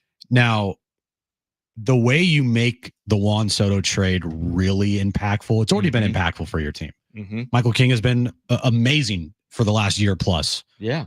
But how you make it really stick and become this, you'll never forget this trade ever in your life as a Padres fan, is by extending him. You let him walk here. It's kind of the same feeling that's going on in New York right now with Juan Soto. Yeah, they went to the World Series last year, but he was a mercenary, a hired gun, and they didn't keep him. The trade would have stuck more if they ended up re-signing him. Then you have him for the remainder of his career, and maybe they do get 1 or 2 World Series. Then you look back in 15 years and you go, that trade they made with the Padres for Michael King, okay, that was a bummer that they traded Michael King, but guess what? We got Juan Soto. We got 2 World Series, 10 years. But that's how you make this stick here, is you got to re-sign Michael King. Yeah, easier said than done. I mean, I think I feel better about it today than I would have felt in the offseason with all the instability with ownership. But Nick Pivetta, that deal made me feel better. And then Jackson Merrill's extension made me feel a little bit better. But, I mean, that's the true barometer here of this ownership group, because that's probably going to be the costliest of the moves for John Seidler in that group, right? I mean, now you paid Merrill $135, but when you do the math on 9 years, it's nowhere near the money you're going to pay Michael King per year. Nowhere near it. And I don't know what he's going to get. They did avoid arbitration. Remember, there was some arbitration talk in the offseason. They avoided that. It's technically a 2-year deal, but it's not. Right. Because of the Like mutual fake. option, which hasn't been picked up in like 10 years in major leagues by anyone. So, I mean, I'm fascinated by that. But here's the thing. We know they've got 2025, and maybe that's enough to do everything that we hope that they can do. Maybe they take care of everything in 2025. We'll worry about 2026 at some point, but hopefully 2025 is special because of Michael King. Another way that this trade in 15 years could be viewed as like, hey, remember that trade for Michael King? Like, oh, yeah, we traded away Juan Soto, but we got Michael King. As if they, like you said, have a special year and they win a World Series. They win a World Series this year, then it's already become one of the best trades in Padres history if Michael King is a big part of it. Yeah, even if he doesn't return, of course, at that point, now, of course, you'd want him back if you actually won a World Series, but that's true first world problem. Right. When you're 60 years into a franchise, essentially, and you haven't won a World Series and you haven't been to one since 1998, whatever you can do to get one. And by the way, the other side, if that happened to happen, what you just said, if they happen to earn their first ever World Series this year, this would never be a teardown here. It might not look the same on the other side. There are no teardowns here. Like, you don't have Toddy and Machado and Musgrove and Darvish. Even if you lost King, there is no world where they were to get to a World Series or win a World Series and in San Diego tear it down. None. So I have zero reservations about that. And I can't guarantee Michael King would be back, but I can guarantee to you they would try to be competitive again if and when they win their first World Series, if it's at some point this decade. That's just how they've treated this decade. They don't punt on anything over the last handful of years. Yeah, 100% agree with that. Also, do you think Toronto Raptors fans are like, man, I would trade in that 19 season for another playoff run. All right, yeah, I would trade in that 19 NBA championship for 10 years of Kawhi. Like, no, he was a hired gun. He was never going to resign there. You got the best possible outcome, and he was only there a year, but guess what? That will be remembered in Toronto Raptors history as the greatest trade in Toronto Raptor history. The one difference I would say about Soto and Kawhi, well, Soto got to World Series, didn't win. Kawhi, of course, won an NBA title. The difference I would say here with King is, to me, it's not as hired gun-like when you get 2 years. Right, yeah. 2 full years in the big leagues is like, that's not no time. In professional sports now with free agency, there's so much movement that I feel like if you get 2 full years, I mean, shoot, Soto was only here. He was like a hired gun. He wasn't even here 2 years. Well, I wasn't saying Michael King's a hired gun. I know. I'm just saying in general, like, Soto wasn't even here 2 years. I'm just thinking in general. But you're right. I mean, a 1 year or a rental is more of a hired gun. And truthfully, if you signed Michael King to a long-term contract, I mean, there could be a chance. Now they'd have to win the World Series, but if the Padres won the World Series, say they signed Michael King to a 5-year contract extension, and either they win the World Series this year or within the next 5 years, right? Then no question about it, the Juan Soto trade, the Padres won. Oh, no doubt. No doubt. Yeah. Now, at this moment in time, it's semantics, but at the same time, Yankees got the World Series last year off that Juan Soto trade. They don't get there without Juan Soto. No way. It had a huge year. Now, Michael King is a huge part of the Padres, but they need to make a deep run and get to a World Series. And you feel like if you can do that, if you can accomplish that with Michael King on this roster, hell, if you even win one with him on this roster, and he would be a big part of it too, by the way. It's not like he's going to be on the sidelines. Be a massive part of it. He'll be pitching like the opener or Game 7 for you. Yeah, exactly. So, if they could pull that off, then going back and looking at it, I have a tweet out there. Easily will put that thing on Old Takes Exposed. Oh, you have every tweet. You're like there's some people where they have a tweet for everything that's ever happened in the history of the world. I have to go back. You're one of those people where like you could find anything that's going to either support or completely like negate your argument. So I was so frustrated. You're like, this night. is the worst trade in baseball history. And why didn't say that? I would I could do advanced search. I'm going to find that the day of the trade and find your tweets. Do it. I know. We'll read them on air. I know what I said. I said, LOL, I can't believe the Padres just traded a future Hall of Famer for a starting pitcher, a backup catcher, and a bunch of prospects. I can't believe the Padres, if you could rephrase it, I can't believe the Padres traded a future Hall of Famer for a future Hall of Famer. Well, now, I mean, depending on Michael King, you got to pitch longer than a couple of years. But Michael King as a Padre Michael King as a Padre. Where are his numbers? They're good. The internet. They are, but I'm just trying to find his numbers specifically as a Padre. Just with the Padres? He has a 2.8 in 38 games, 17-10 with a 2.80 ERA. That's damn good. How many innings pitched? Well over 200. He has thrown 212 innings in a Padres uniform and is about to turn 30 later this month and is about to be very rich based on this free agency coming up. And hopefully that's based on what he does for the rest of the year. I mean, he is on pace and on track here to make his first All-Star appearance this year, right? As a starter, to get a fat contract at the end of the year. Hell, who knows? Get some Cy Young votes as well. He got some Cy Young votes last year, right? But yeah, dating back to a couple years ago, that conversation we just heard there.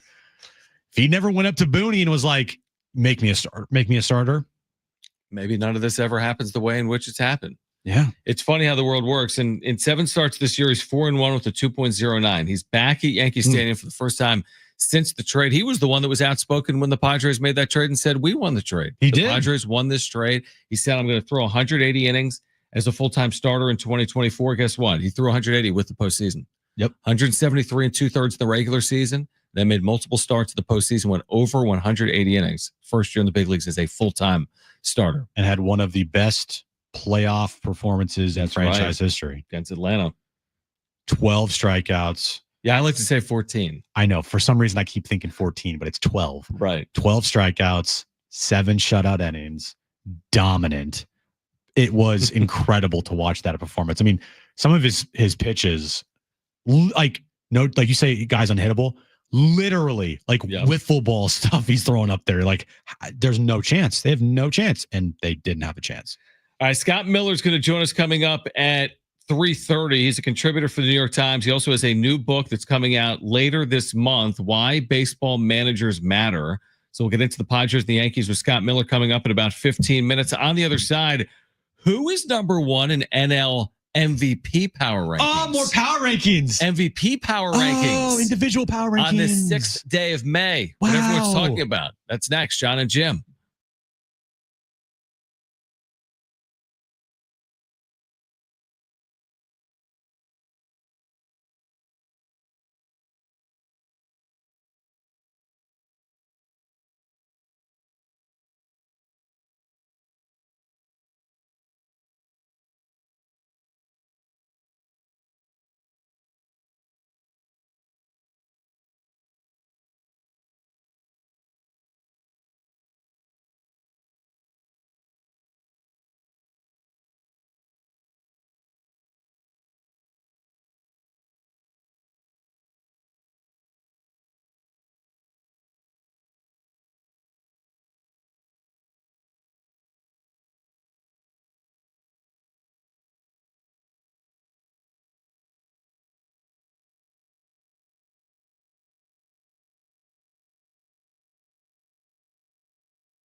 All right, coming up at 3:30, Scott Miller, New York Times contributor. He's got a new book about baseball managers and why they matter, coming out next week. And that's pretty timely with Mike Shildt doing what he's done as Padres manager, including last night. Padres have won 6 straight. And again, he will join us coming up at 3:30. All right, what do you have? MLB.com's NL MVP rankings that you wanted to share with our listeners. This is very exciting stuff. Oh, it really is. I know people love to hear about power rankings. I know people like to talk about power rankings and just, read them verbatim off the website. But so we should do that. So let's do it. So according to MLB.com, MVP power rankings chosen by a panel of MLB.com experts. Oh, so this is from experts. Okay. John. Here are the top 5. Number 5, Corbin Carroll. All right. Number 4, Kyle Tucker. Okay. Number 3, Shohei Ohtani. Seems low. Number 2, Pete Alonso, which means number 1 is Fernando Tatis Jr. All right. So the early experts say that Tatis is out in front. Yes. Now he's hit listed his last 2 games for the first time this year. Yeah, if you say this in the third, then bye-bye. Cut him. Bye-bye MVP power rankings for Toddy.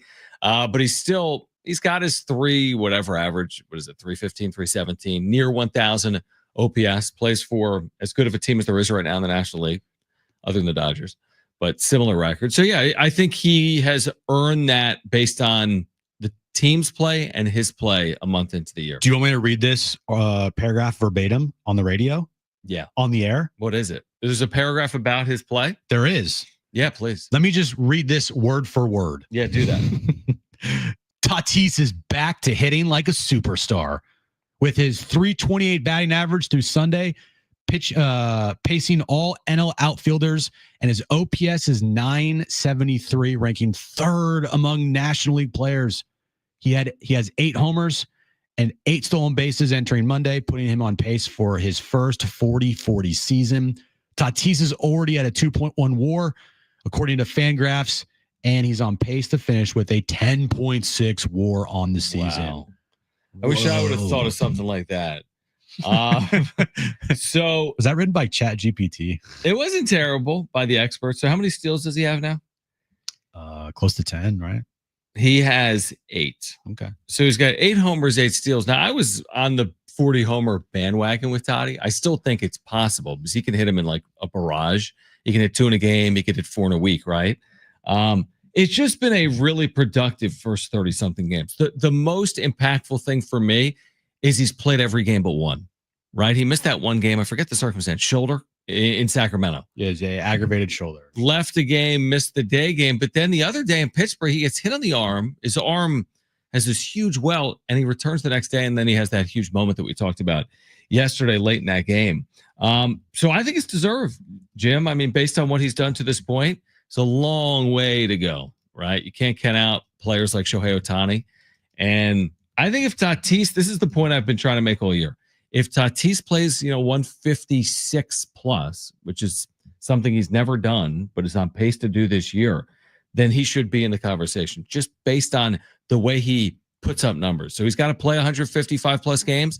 I think if he does it for the first time in his career, he'll be a top 2 candidate for MVP. The longer we continue to discuss his chances of winning his first MVP, that to me just signals that the Padres will be playing good baseball as long as we're discussing that. Because if the Padres fall off here, it's going to matter. Like, I know the stats are the stats, and you've had MVPs on teams that aren't good before, but helping your team win has to matter some. Like, so continuing to see stuff like this about Tatis and talking about Tatis and staying healthy and putting up MVP type of numbers, that to me just says the Padres are continuing to play good baseball. Yeah, completely. I'm with you. I mean, I'd be surprised if the Padres really fell off to where it would impact his MVP status. But to your point, like if you're Shohei Ohtani and you're on a team that wins a division by 10 games, which is something that's possible. We don't know if it'll happen or not. But if you have Ohtani and he puts up numbers, it does not have to be anything near 50-50. If he hits 40 home runs and steals 38 bases and they win the division by 10 plus games, that's going to be a pretty sizable part of his candidacy. The fact that he's on another really good team again, and that could be a differentiator between Ohtani and Tatis. I just hope that the Padres don't fall off, and I don't expect them to fall off. I'm not saying I expect them to win the division. I just don't expect them to fall off and all of a sudden go 79-83. Look, which they did in 2021, by the way. Yeah, they did. They started just like this. They started just like this. Look, do I want Tatis to win MVP? Absolutely, I do. Right. But more importantly, he puts up those numbers. Guess what he's doing? He's helping the team win. And now he did do that in 2021, but he also missed time and whatnot and a bunch of different injuries. Right. So yeah, things could absolutely change. Just because they're 23-11 right now doesn't guarantee jack what. Doesn't. Right. Doesn't guarantee them they're going to make the postseason. Doesn't guarantee that Tatis is going to win an MVP. Doesn't guarantee anything. You're right. They're playing really good baseball right now. Stay in the moment. I'm in the moment right now. But it's really also hard to think if Tatis puts up MVP-like numbers, which he's pacing for, it's hard to envision the Padres falling off. I just don't see that with a Mike Shildt led baseball team. The only thing that would turn that into a reality is if they just deal with a bunch of injuries like they dealt with, a couple weeks ago. Yeah, there's one thing to not play this clip, and there's another thing to fall off. Fall off is like 2021. Right. When you fall off a cliff. To play 550 baseball from here on out after playing 680 baseball, yeah, that's definitely a possibility. But to start like this at 23-11 and then all of a sudden go 11-23 over the next 34 games, I find that to be unlikely, but we'll see because it is a long year. All right, here's what I want to do. On the other side, we're going to catch up with a great baseball writer, Scott Miller with the New York Times. He's written about the importance of baseball managers. He's got a new book that's coming out next week. We'll talk to Scott about the Padres' great start to the year, about last night as well with Mike Shildt. Scott Miller back with us on Jon and Jim. Coming up next, Jon and Jim.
This update's been brought to you by Mattress Firm. We'll start with the Padres. Jackson Merrill is officially back. He has been reinstated. Luis Campisano has been optioned down to the minors. The lineup is out today, and Jackson Merrill is in it in center field, hitting cleanup for the Padres. 4:05 first pitch, Yankees and Pods at Yankee Stadium. Michael King makes his return to Yankee Stadium.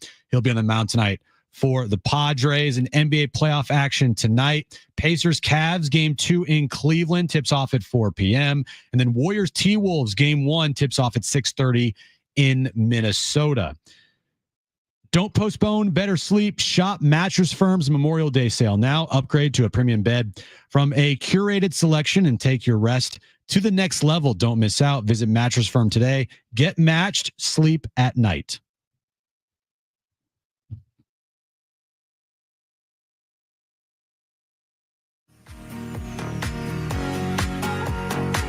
I love the timing on this. So Scott Miller back with us, Jon and Jim, San Diego Sports 760. Of course, New York Times contributor and has a new book coming out a week from today. Skipper is the title. Why Baseball Managers Matter and Always Will.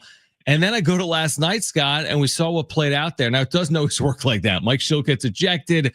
Padres rally and win. First of all, we're looking forward to the book. And secondly, how about the job that Mike Shildt has done here with the Padres once again to start 2025? And hope you're doing well. And thanks for hopping on.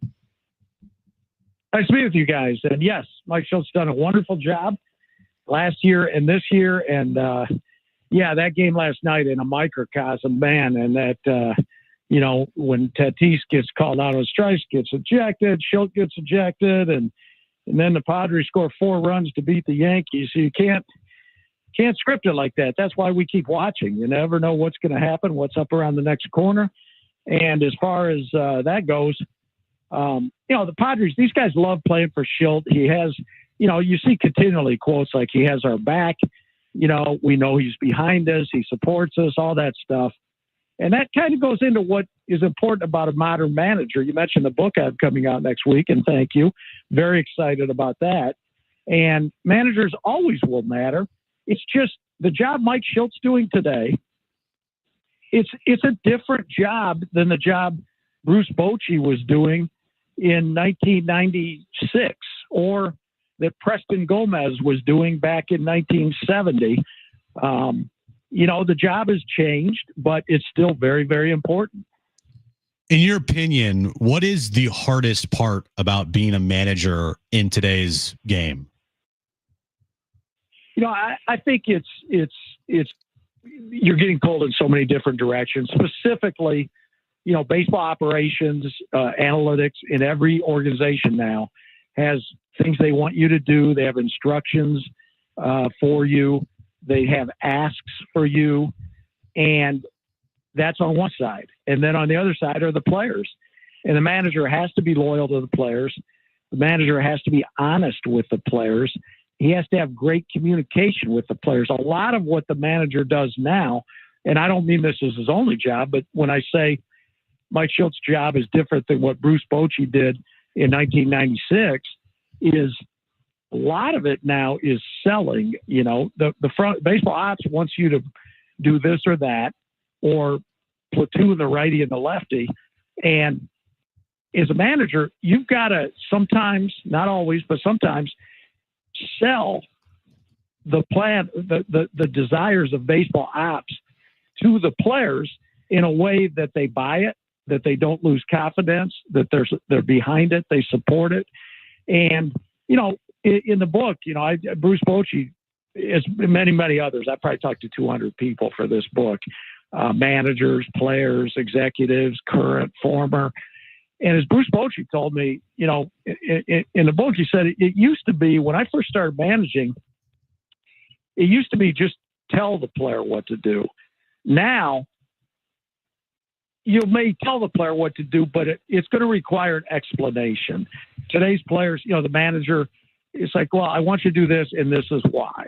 Because unlike players of a previous generation or two ago, they don't just blindly listen to leaders anymore. They want to know the ins and outs and the wherefores and the whys. And, you know, that's probably, to me, that's the hardest part, to answer your question, of a manager's job, is is having his players back and doing what's best for the players, but also threading that needle where when analytics wants you to do some things, selling it to the players. Great insight. Scott Miller, New York Times contributor. Again, next week, a brand new book, Skipper, Why Baseball Managers Matter and Always Will. You look at the job that we talked about just a few minutes ago of Mike Shildt. I think they're 66-30, the Padres, in their last 96 regular season games going back to the midway point last year when they were 50-50. But this year's team, heading into this game 2 tonight against the Yankees, 23-11 overall, overcoming injuries. Didn't have Luis Ariz, haven't had Jackson Merrill for the better part of the season. What's impressed you the most about this Padres start? Yeah, what you just said, because that is so not easy. I mean, you think back to when Jay Cronenworth took the fastball to the ribs in Wrigley Field several weeks ago and landed on the injured list. And then Jackson Merrill goes down, and then Ariz does. With each of those, you're like, oh my gosh, that's a significant injury. That's a big blow. And for the team to have continued to play the way it has and not lose any ground while these guys are out. You know, I mean, they didn't, you know, the Padres, they haven't only just held serve, but they've gained a few paces while these guys are out. And that's really impressive. And, you know, it certainly gives you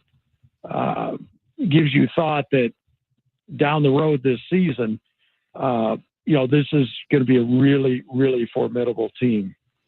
When you look at all, you know, offseason moves, the Padres didn't make many until like the very end, and it was Nick Pivetta, kind of a wonky deal. But hey, the fact of the matter is they got Nick Pivetta for at least 2 years. I mean, I can make an argument here, Scott, that Nick Pivetta has been the best offseason signing potentially, you know, in baseball, at least from the pitching standpoint. What would you say on that? No, I agree. You're right. You absolutely can make that argument. And, you know, I'd say, you know, credit to Nick Pivetta, credit to Mike Shildt, Ruben Niebla, credit to the team for the way he's been able to come in and they've been able to rally around him. But also credit to A.J. Preller. I mean, Preller, you know, you think back over the last couple of years, I mean, you know, the signing of Seth Lugo and Michael Wacha really was terrific. And now Pivetta. Preller's been able to kind of wait late into the winter and not fork over the huge money that it takes to get a guy like Garrett Cole or some of those big marquee names. But he's been able to wait and identify guys who are more affordable, but veteran guys who are going to throw innings, who are going to come in and lead the staff, and they're mature enough to, you know, lead the younger pitchers. And Pivetta is the latest example of that. Scott Miller with us right now. Jon and Jim, San Diego Sports 760. What do you make of, you know, Michael King? You think about this trade a year ago. Juan Soto, yep. Obviously the headliner, you know, the return we didn't really know at the time. And now Michael King's doing what he's doing. Now he's pitching tonight in the Bronx against the Yankees. I guess it's a two-part question. I mean, what do you make of the full emergence of Michael King in the National League in a Padres uniform? And can the Padres keep him based on the way he's pitched here these 2 years? Yeah, well, I'll tell you what. One thing, the Yankees would love to have him back. Yeah. You know, they're pitching. They can use some guys like Michael King, and they let him go. You know, it's a little bit like we just talked about with Pivetta. It's apples and oranges in that it's a free agent versus a guy you acquired by trade. But it's similar in that it goes to AJ and his staff identifying the correct pitchers to bring in here. And that is not easy. So, you know, the baseball operations staff under Preller and his crew, you know, huge kudos. And Michael King he's, you know, really blossomed, and it's been fun to watch. And I don't see any reason why he can't keep getting better and better.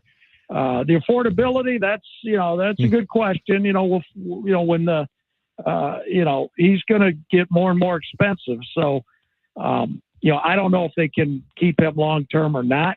Let's just say another reason why they need to win this year and take advantage of this year is that's one of many reasons. You know, you don't get a crew like this together very often. And when you do, you don't want to blow the opportunity. Absolutely. Jackson Merrill, he's returning tonight for the Padres. He's only played in 10 games this year, but in those 10 games, he was fantastic. Got the big contract extension. What did you make of the contract extension for Jackson that he got about a month ago? Yeah, I mean, really good, not just for him, but, you know, for the team. I mean, you look around and, I mean, it was, you know, I don't want to say a bargain because, you know, I mean, it's certainly not cheap, and it's going to set Jackson and his family up for life. And, you know, it's a substantial commitment from the Padres. But relatively speaking, compared to other young players who are signing deals, like, you know, whether it's Bobby Witt Jr. in Kansas City or whomever, you know, Merrill, he didn't fight and, you know, kick and scream for the last penny. I mean, he gave up some dollars, and that shows me, again, a lot about Jackson Merrill. I've been impressed from day one with this kid, not just his skills on the field, but I think part of the reason he's blossomed so much is, you know, it's a cliche, but he's that old school, just a baseball player. You know, he doesn't get caught up in personal branding and some of the sidelight stuff that's available to these guys. He just wants to win. He wants to play, loves playing. And, you know, every time you hear him interviewed, even after he does something big, he just deflects the attention back to his teammates and the team instead of himself. And I think if you're going to bet long term, as the Padres have with that contract on a young player, I think Jackson Merrill's a pretty good bet. Scott, appreciate the insight. Where can our listeners get this book? Skipper, Why Baseball Managers Matter and Always Will, in parentheses. This is coming out next week, right? A week from today, May 13th. How can our listeners? 1 week from today. Yeah, how can we get it? Yeah, it should be available, as they say, wherever books are sold. 1 week from today, it ought to be on the shelves of your local Barnes & Noble, hopefully some independent bookstores. Failing that, there's always the Amazon or Target or Barnes & Noble websites. Is available through all of that. And, you know, you can even order it today, pre-order. It's available for pre-order on Amazon. And that just means if you order it, it'll be delivered to you on May 13th, next Tuesday, when it publishes. Well, I'm expecting the cover to be Mike Shildt throwing his glasses from last night. Yes. I'm sure you can make that change. Scott, always what appreciate a great scene that was. Oh, man. Thanks, guys. That was entertaining. Scott Miller, thank you, my friend. All right. Scott with the New York Times, again, has that new book that's coming out a week from today. Speaking of Mike Shildt, we're going to hear from him. His pregame media scrum. We'll hear from Mike Shildt on the other side. The wrap is coming up in the 4 o'clock hour. You also have a chance to win a pair of tickets to see both Willie Nelson and Bob Dylan in 9 days at the North Island Credit Union Amphitheater on May 15th. We'll hear from Mike Shildt. Coming up next, Jon and Jim.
All right, tomorrow at 6 on San Diego Sports 760, it's SDFC Midweek Live.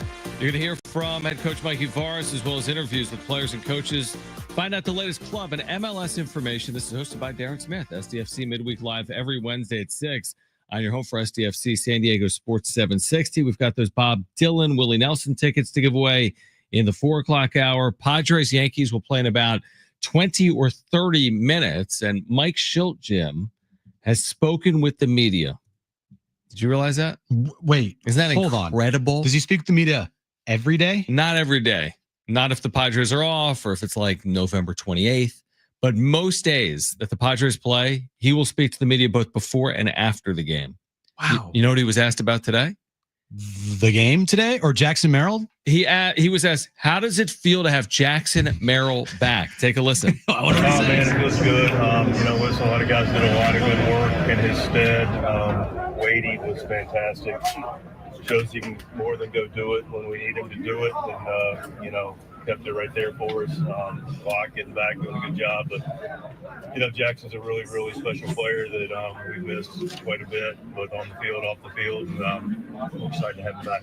Yeah, you mentioned it on the field is obvious, but off the field, I think sometimes maybe people don't understand just what kind of an energy that he brings into the clubhouse. Yeah, it's a good point, Stan. He's, we got a passionate group that loves to play, that loves playing together. We got a good energy in the club, a lot of good energy guys. But Jackson's got that energy, that competitive fire, that burning desire to compete, and that has residual value, and he brings it every day. Speaking of the energy and the competing, obviously you expect that out of your team every day, and these guys show up and play hardball every single day. But you have the game last night, given all the circumstances that were going on. Are there times where even you're impressed or appreciative of what these guys are doing? Yeah, they don't surprise me anymore, but I don't want to take it for granted either. Last night could have been an easy day for anybody. You're going to go one or two ways.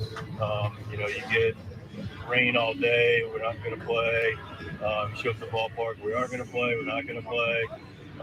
The others are going to play, rain delay, play, get after it, good enthusiasm, rain delay.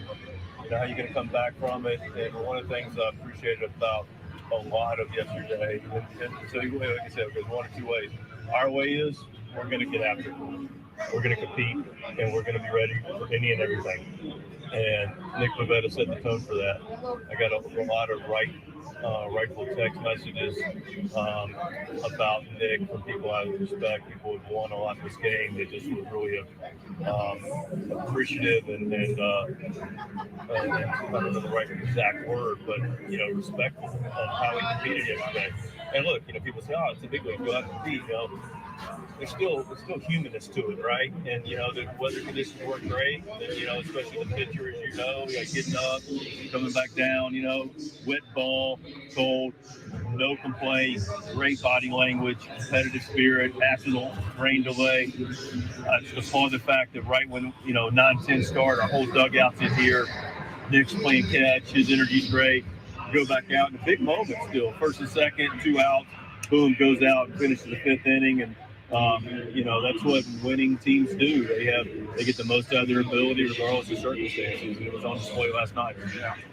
Like a big going tonight, obviously there should be some emotion for him returning to the Yankee Stadium, but it seems like he's the type of kid that can channel that into being a positive for him, maybe enjoying the moment, but also staying focused on what he needs to get done. Yeah, I think Michael's going to do just that. He's going to appreciate the fact that he came up through the system and pitched here, and it's hard to leave a place, but it's also an opportunity when you come back.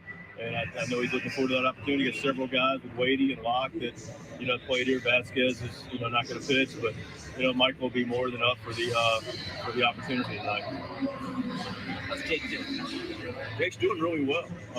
He's traveled. He's going to be in El Paso and play tonight, and likely DH tomorrow. And then there'll be evaluation to be ready for Colorado. What is Darvish doing right now? He's in Arizona, and he's getting ready for live at bats. Do you know when that would be? I'll let you know. It's soon. with Jackson getting the scheduled day off yesterday, is he can continue to have a couple of those going forward, or do you expect him to play? I expect. I mean, the expectation is when they're back, they're back. I do think we'll be smart about, if we have a day off 2 days from now.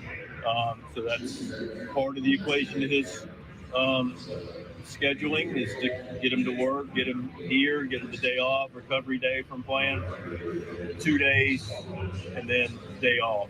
And then after that, we'll just be mindful of taking care of him the best we can. But do appreciate and expect the fact he's an everyday player. Shildt is one of a kind. He's the best. I'm going to write a book about Mike Shildt. It's going to be called Mike Shildt. Shildtisms? By John Schaefer. No, it's just going to be called Mike Shildt. Okay.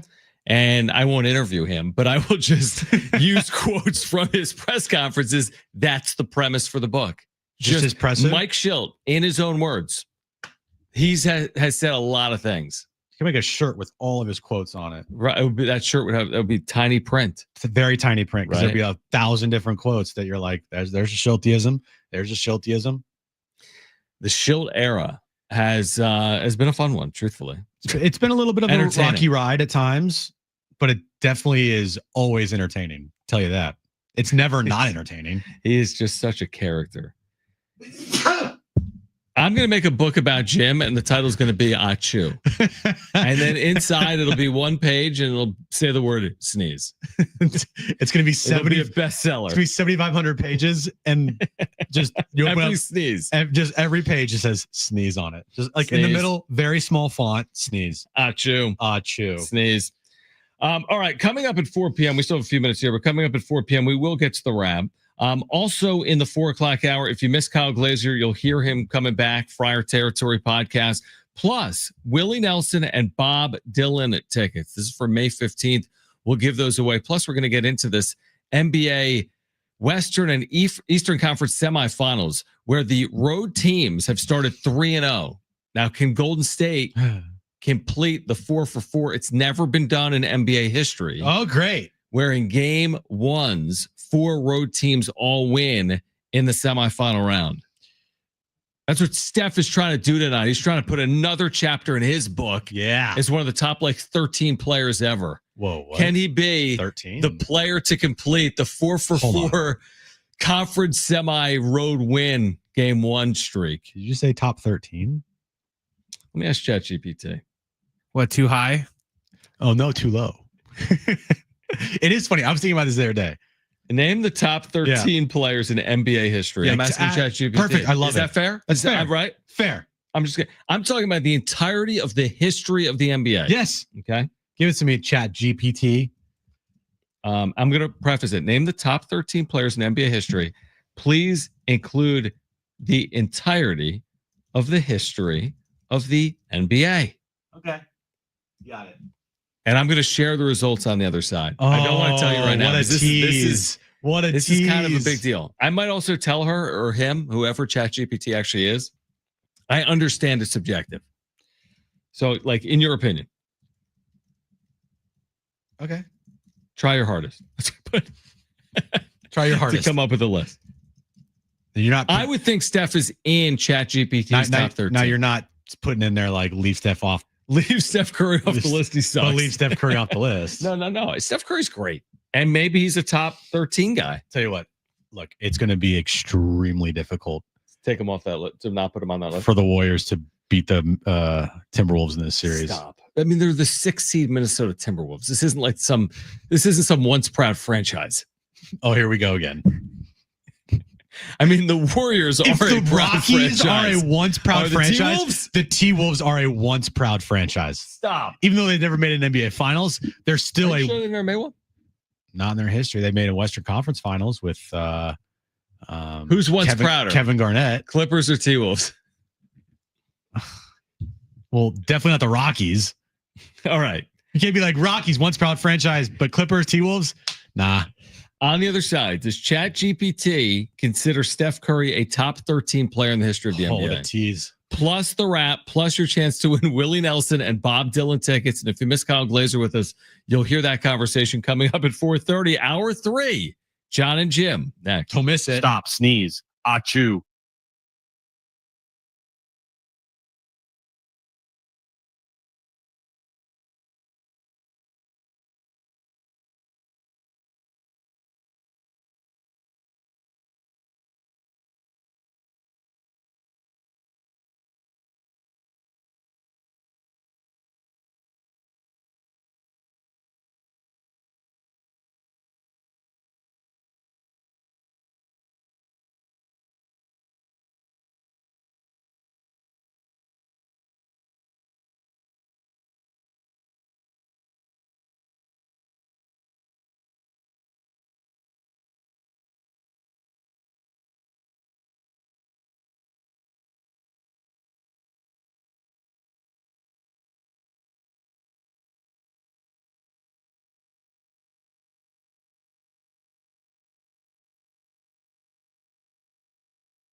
This update's brought to you by Staples Stores. Padres, Yankees, moments away from first pitch at Yankee Stadium. Michael King on the mound for the Padres tonight, making his return to Yankee Stadium. And Jackson Merrill is back in the lineup. He's been reinstated from the IL. Luis Campisano has been designated down to the minor leagues. Jackson Merrill hitting cleanup tonight in center field for the Padres. And NBA playoff action happening tonight. Tip-off at 4 p.m. here, moments away from Game 2, Pacers and Cavs in Cleveland. And then Game 1 between the Warriors and T-Wolves tips off at 6:30 in Minnesota. Your local Staples has hot deals and super low prices throughout the store on everything for your business. And right now at Staples, save up to $250 off your print order. Exclusions do apply. Visit staples.com/print for details. Ends June 14th. Plus, save even more with the Easy Rewards program at Staples. It's never easy, is it? A late start and 2 ejections can't slow the Padres in the Big Apple. A 43 victory and a 6-game win streak. The series continues today in the Bronx. We'll keep you updated after it starts. Now, it's time for Jon and Jim. All right, San Diego and Southern California, what's going on? This is hour 3. We're giving away Willie Nelson and Bob Dylan tickets for next week. Coming up this hour, we'll keep you updated on Padres Yankees when it does get underway. Jackson Merrill's return to the lineup for San Diego. In addition, we'll get to the wrap. But more importantly, Jim, I asked ChatGPT the best 13 basketball players in the history of the NBA. Okay, give it to me. Are you prepared to argue with ChatGPT? I am, yes. All right. They consider, they being ChatGPT, the top 4 to be the untouchables. Oh, okay. Those players include Michael Jordan, LeBron James, Kareem Abdul-Jabbar, and Bill Russell in that order. Bill Russell, interesting. Yeah, he's an 11-time champion, 5-time MVP. Okay. All right, so your top 4, MJ, LeBron, Kareem, Bill. Okay. I didn't really call him Bill, but you get the point. Yeah. Now, 5 through 9, they call the demigods. Oh, the demigods. They being ChatGPT. Okay. Okay. Number 5. Yeah. Magic Johnson, 5th best player in the history of the NBA. Wow. Okay. Per ChatGPT. Wow. I love it. He'll discredit it based on where Steph is. If Steph was number 1, he'd be like, this is the greatest list I've ever seen in my life. Number 6, Larry Bird. Oh, okay. Number 7, Tim Duncan. Number 8, Wilt Chamberlain. Wow. Number 9, Shaquille O'Neal. Oh, wow. So Steph doesn't make the demigods list. However, the modern monsters, Steph does appear. 10 through 13, number 10, the 10th best player ever. Number 10. It's the number he wears. Steph Curry. What number does he wear? He wears number 30. Steph Curry, number 10. Number 11, Kobe Bryant. Number 12, Akeem Olajuwon. Number 13, Kevin Durant. Yeah, that list is whack. What, you don't think Steph's better than Kobe? I do. No, but where would you? Because I'm not going to argue with you because this, whatever. But where are you like completely like this thing has no relevancy? Kobe's the top 10 player of all time. Like, no question. So, okay. Well, he's 11th here, but okay. That's fair. If you're looking at titles, okay, yeah, Bill Russell should be in there, but come on. You don't want Bill Russell top 10? No. Okay. He didn't score a lot, right? No, he averaged like 15 points, like 25 rebounds, like something like that. That's pretty good. Anyway, I did my own little research, John. All right, okay, what's your research? My chat GPT says this when I asked, is Steph Curry a top 10 NBA player of all time? Well, she says yes, mine. Well, my chat GPT said, yes, Steph Curry is widely considered a top 10 NBA player of all time by many analysts, fans, and former players. And then it gives reasons why. Right. Then it says, while exact rankings vary, Curry is often placed alongside legends like Jordan, LeBron, Kareem, Magic, and Kobe. Some might argue for players like Akeem, Shaq, and Tim Duncan in that 8 to 10 range, but Curry's unique impact gives him a strong case. And then it asked me, would you like a comparison between him and another top 10 candidate? Maybe at some point. Maybe. I mean, it's kind of fascinating. By the way, after 13th for me at ChatGPT, Oscar Robertson, Jerry West, Dirk, Giannis, Moses Malone, Karl Malone, D Wade, Barkley, Jokic. You know what's funny is there are so many arguments all the time on these just awful talking head shows like First Take and First Things First and blah, blah, blah. This comes up every day. About the top 10 list of all time. Like, I think Nick Wright has his own section of his YouTube channel of like dedicated top 10 lists for the NBA. Probably does well. How many players have played in the NBA in the history of basketball? Thousands and thousands, right? Yeah. Ask ChatGPT that. How many players have played all time in NBA I'll say history? roughly. Right. How many players have played in the NBA all time, roughly? Yeah. As of 2024-25, roughly 4,700 to 5,000 players have played at least one game. Okay. Let's say 5,000. 5,000. So top 10 is, like the 0.1. So we are arguing over like the 0.0001%. You're right, 100%. Of NBA players of all time. Dude, imagine playing any sport and at the end of your career, you're viewed as a top 10 player of all time in that sport. Right. It'd be like if we were remembered as like a top 10 radio show in the history of San Diego Sports 760. Right. That's what you're talking about. That type of reverence, that type of legacy, that type of impact. Yeah, that's a big impact. A big pretty legacy. big impact. And like in the history of San Diego Sports 760? Right. Yeah. We're just like a year. The only one's left. There's no one left. All right. We'll keep you updated on Padres and Yankees. Why don't you share your top 13 NBA players of all time with us? 70470. Here we go. Started with the word team. I'm kidding. But right now, let's get to this. It's time for the wrap. Presented by Sombrero Mexican Food. Check out their website at sombreromex.com. You guys expect Jackson Merrill to look like Jackson Merrill? He looks like Jackson Merrill. He's wearing the same number that he wears, number 3. I mean, he looks like Jackson Merrill. Doesn't look different. So you expect him to look like he looks? Yeah, he's wearing a Padres uniform. Like he looks. I looked at a picture of Jackson Merrill and I looked on TV. Yeah, they look the same. So Let me ask you this: He looks like Jackson Merrill in his next 10 games. Will he replicate his first 10 games? 378, 1090 OPS, 3 homers, 10 RBIs. No, because he's going to do better than that. That's tough to replicate. I do think he'll look like Jackson Merrill, but it's tough to have a 1090 OPS. Just shows how awesome his first 10 games of the season was. He was awesome, man. Dude. Just turned 22. This is the first time he's played in the big leagues as a 22-year-old after missing the last month. I think he's going to look like Jackson Merrill. Next question. What's your reaction to the Kentucky Derby winner not racing in the Preakness? Soft. I think so soft. Now, is it on the horse or is it on the train? Like, how many weeks are between the Derby and the Preakness? Is it 2 or 3? The dude ran a mile. There is Maybe no way in hell I will ever, in my entire career, come on the radio or wherever I'm at and ever criticize a horse, an animal. Well, it's not the animal's decision whether it's going to race. I know, but I will never be like, I can't believe the horse isn't racing. Okay, let me ask it this way then, because I agree with it. Obviously, it's a dumb conversation. Never criticizing an animal. Should the Triple Crown change its schedule to make sure the Derby winner participates in the Preakness by giving another week? As in, this is 2 weeks between races, and I think they're saying that's like too tight of a window. I don't know if it's ever happened before. Like, I'm not gonna pretend to know really anything about horse racing, but if changing dates and making the length of time in between races longer, and that would end up giving the horse longer time to recover and have a better lifespan, career, all that stuff, right? Then do it. Well, does he have a hammy? Like, as in, what's the reason? Like, what? I don't know, Someone dude. give me the reason. Now, I didn't click on any article.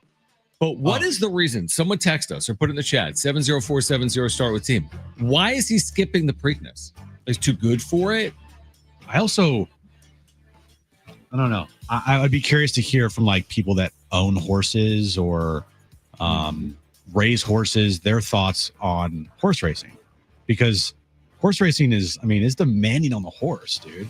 Well, no, I get it, but we're doing it already, man. I This guy know. just won the Kentucky Derby. It's not a conversation about do you like horse racing. I understand what you're saying, but like the dude just won the Derby. Okay, and now he's too good for the Preakness. Is he going to show up at the Belmont for number 3? You think is he going to show?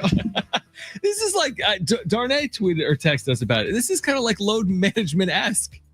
Isn't it? You can't. If I'm NBC, I'm going crazy here. Who's going to watch the Preakness if the Kentucky Derby winner doesn't participate? Man, I can't deal with this.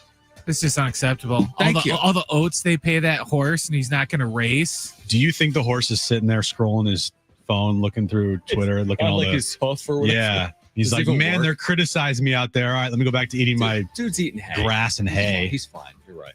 Next question. Jeez. You're right. Which higher seed is most likely to lose its second round series? Higher In the seed? NBA playoffs. So, I assume. Warriors, favorite team. Knicks. No. Higher seed. Higher seed. Team that started with home court advantage. Correct. Okay. I'm going to go with the Cleveland Cavaliers. They're dealing with injuries, right? They are tonight. Yeah. Darius Garland and Evan Mobley are out, And Garland missed game one. and Hunter is also out. So they're missing 3 key pieces to their lineup. Evan Mobley, Defensive Player of the Year. That guy's unbelievable. Yeah, he's incredible. He's such a good player. That's where I'm going as far as an upset goes. And just if you look at the overall records for both those teams and the seeding, it's considered a big upset, 4-1. But if you break it down, you look at the last 40 to 45 games of the season, the Pacers and Cavs had almost identical records. So maybe it's not that big of an upset as we think. The Pacers are really good. They're deep. Just because the Cavs had a great regular season record and one of the best in franchise history and they're the 1 seed, you should break it down a little bit more and see that the Pacers and Cavs are pretty neck and neck there in the final 40 games of the season. I think it's a really good point. And what I would say about the NBA postseason is that it's amazing how different it is than the regular season. I don't know if I say that about the NFL. I think the best team in the NFL oftentimes makes the Super Bowl. I think the team with the best regular season record. Oftentimes. Kansas City, Philadelphia. It's happened a lot. It's happened a lot, but it's also not happened a lot. But it happens. It happens, but not at the regularity that you think it is. Actually, it happens in the NBA more than anywhere else. Way more in the NBA because the NBA, you're the best player and the best team. More often than not, over a 7-game series, you're winning. But I was just going to say it's so matchup dependent in the NBA. It's I rattled off 55 wins, but if you can't beat Minnesota, you can't beat Minnesota. Yes, but also look at the last 10 NBA champions. They're all really good. They're it's all never a 37 and 45. It's never a 6 seed. True. I guess it's rarely a 6 seed in the NFL too, though, right? NFL, you have seen Giants 1 through 4. I mean, it's not like every year. It's they're the best team. Best teams lose all the time in the NFL. Yeah, I buy it. Lions were the best. Lions were one of the best teams in the NFL last year, and they got smoked by the Washington Commanders. True. At home. So what was my point? I just feel this year the matchup seems to be very I don't know. It's you see a 7 seed, you're typically they have no shot, and then this year it's the 7 seed's better than the 2 seed. 6 seed's better than the 3 seed. Well, it's in the Western Conference. The seedings are fake because 2 through 8 were bottlenecked. We're all within 2 games of each other. And Oklahoma City ran away. Yeah, exactly. Oklahoma City ran away. And kind of in the Eastern Conference, you got Cavs, they ran away with it, but you got the Celtics and then the Pacers came on strong at the end there. Obviously the Bucks lost and the Knicks have been good and whatnot, but mostly in the Western Conference. I know that the T-Wolves and the Warriors are going to play tonight, and it's a 6 versus 7, but I'm pretty sure if I look at their records here, Minnesota, they won 49 games this year. Warriors won 48. And when you look at the rest of the Western Conference, the Clippers 150, Denver 150, Lakers 150, Rockets 152. So you got 52, 50, 50, 50, 49, 48. Like I was saying. All right, on the other side, we'll get into a wild night last night in the NBA postseason. We'll look ahead to tonight as well. Plus, if you missed Kyle Glazer, Friar Territory podcast, you'll hear from Kyle coming up at 4:30. And we'll give away a pair of tickets to see both Willie Nelson and Bob Dylan May 15th at the North Island Credit Union Amphitheater right here on Jon and Jim.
Jon and Jim, San Diego Sports 760. We'll keep you updated on Padres Yankees.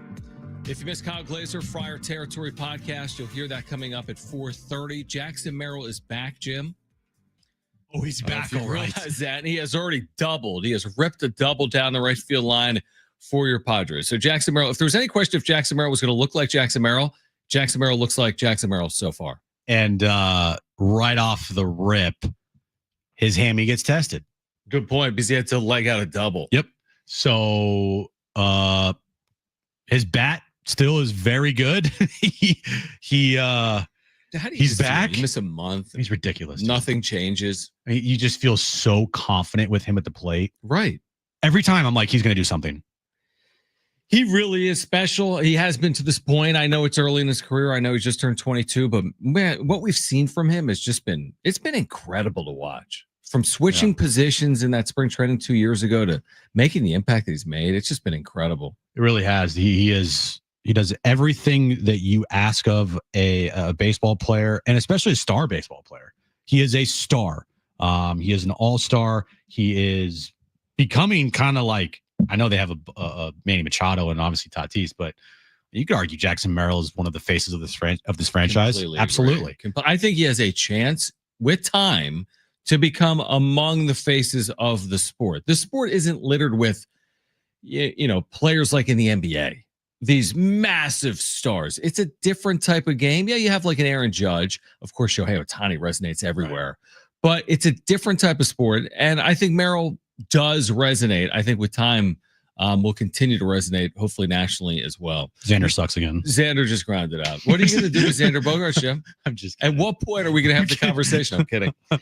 All right. So last night in the NBA playoffs, a couple of epic games. Again, road teams winning everywhere. Comebacks, ridiculous comebacks, like the one last night in the nightcap from the Nuggets. Tonight, will we get a great game one between the Warriors and the T-Wolves? We'll see a game two tonight. Pacers can take a complete command of the series if they open up a 2-0 lead by winning 2 road games. But 2 more tonight, and the 2 games last night were terrific. My biggest takeaway from the games last night, was I absolutely hate the Boston Celtics. Is that right? Yeah.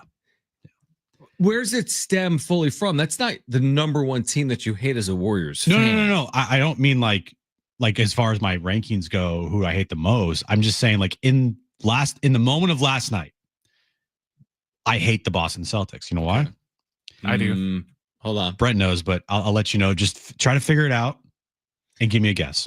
Because they went to overtime. No, that's not. They were green. No, that's not it. Okay, what is the reason? My guess is because 19 out of their 20 shots in the fourth quarter were 3-pointers. Not only was that it right there, Brent. They missed 45. They shot 63s and they missed 45.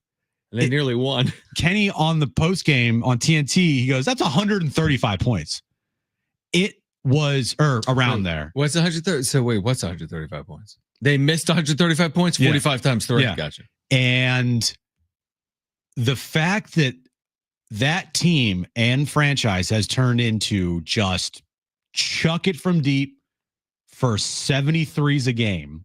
Like the Warriors never even did that. I was going to say, I mean, they were close, but also there's a little bit of a pass when you have Steph Curry on your team, right? And Klay Thompson and Kevin Durant.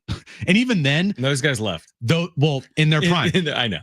Even then, that team never consistently put up 73s a game. Now it's like the way of the league is to like let's only play analytically, right? Let's shoot 63s and let's slams and threes. But it's more so the Boston Celtics, because the Celtics this year by far led the league in 3-point field goals attempted. They were also bottom of the league in 2s attempted and shots at the rim attempted. So they are a team who they have like 7 dudes that just chuck it from 3. But I guess what is the issue if they're if you're winning? Like Boston is coming off an NBA title. Yeah. They're maybe favored to get back to an NBA finals. Shoot, they might be the favorite to win the entire thing again. I mean, now they're down on 1, maybe not. But if they win it that way. They won it that way last year. So did they lead the NBA last year? Well, they didn't just start chucking threes this year. I mean, they did it last year too, but this year was even more egregious. Issue if they, I get it. I see what you're saying, but this is an issue with the NBA in general. And if they just won an NBA championship by doing it, why would they shy away from it? No, I get that, but also, watching the game last night, You're saying it's just not a fun watch. Yeah, realizing that 19 of their 20 shots in the third quarter were from three. Like, that's crazy. What? Like, drive to the basket one time. Well, then what are we going to do about it? Not me Nothing. and you. Nothing. The only way anything will be done about it is if every single team starts doing that. And not every team does that. When you get to the postseason, you don't really see teams chucking up 63s. Like, in baseball, regular season, you might see it. People complain for a decade about, well, why is the third baseman in shallow right? Why is Manny Machado in that shift in shallow right field? And they eventually took it away, right? Mm-hmm. Now, I don't know if it's had some dramatic impact on the sport, but they took it out of the sport. Now, 3-point shots are never coming out of the sport. So is there anything you can even do? Like, how creative can you get if you're the league when it comes to everything being a 3-pointer or like a slam? It's like the true outcomes in baseball: home run, strikeouts, walks. And they say, well, that's not good for the sport. So we want to see more singles and doubles and action. What could you do in the NBA if you were trying to make a change? I blame Steph for this. No, it's all his fault. I think you're not there yet, and I don't think there's going to be a change, nor do I think there should be a change yet. I mean, again, it's not a situation where every team is doing exactly what the Boston Celtics are doing. If every team averaged 65 threes a game, attempted, that's a problem. Right. But they don't. It's the Celtics to a different level. Like, they are so far and away as far as like leading the league in threes. It's like not even funny. I mean, Derek White and Peyton Pritchard, or whoever his name is, there's the sixth man of the year. He made like almost 300 threes this year on the bench. I looked at like 10 years ago, Steph Curry had like 265 threes and he led the league.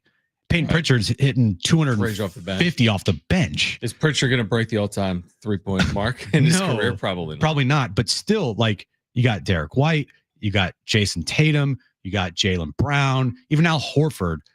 Everybody on that team is just chucking threes, and they're so skilled that it's not like they have to shoot threes. Like Jason Tatum and Jaylen Brown, those guys can do a lot more than just shoot threes. Well, real quick, but I feel like they've probably, as an organization, done the deep dive. And guess what? It's worked. So I understand. So that's the thing. I'm just saying I'm glad that they didn't win last night, because and maybe they won't win the 45 threes. Yeah, it's crazy. And they almost still won too, by the way. They could have hit a game winner there in the end. They went to overtime with the Knicks. And then there was the foul on the floor with 3 seconds left. Yeah. I think the tricky thing for the NBA is, back in the day, they would just move the 3-point line back.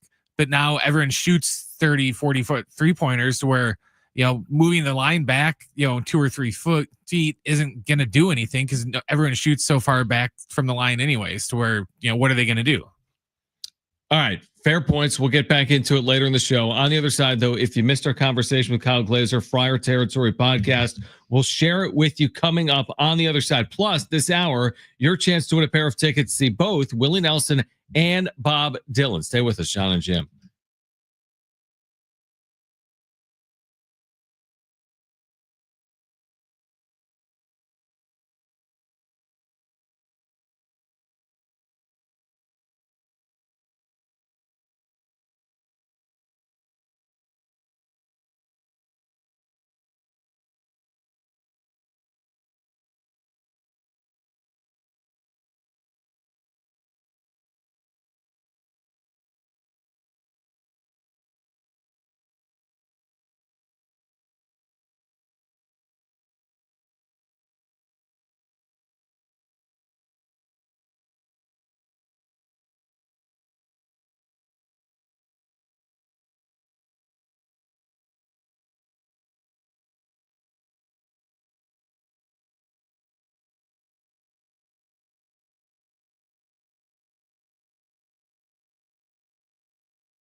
All right, this update is brought to you by Paint Care. Padres and Yankees underway in New York. We are scoreless in the top of the second inning. Michael King on the mound for the Padres and Jackson Merrill back in the lineup hitting cleanup. He already has a double tonight in the game. NBA playoff action, game 2, Pacers and Cavs. Right now, the Cavs lead the Pacers 21-13 with 2:34 left in the first quarter there. Pacers already lead that series 1-0. And then the Warriors and Timberwolves, they tip off at 6:30, game 1 in Minnesota. They know that leftover paint in your garage is clutter. Make more room for your collections of trading cards and comics. Take the leftover paint to a Paint Care drop-off site. Make more room in your garage and help the planet. Learn more at paintcare.org.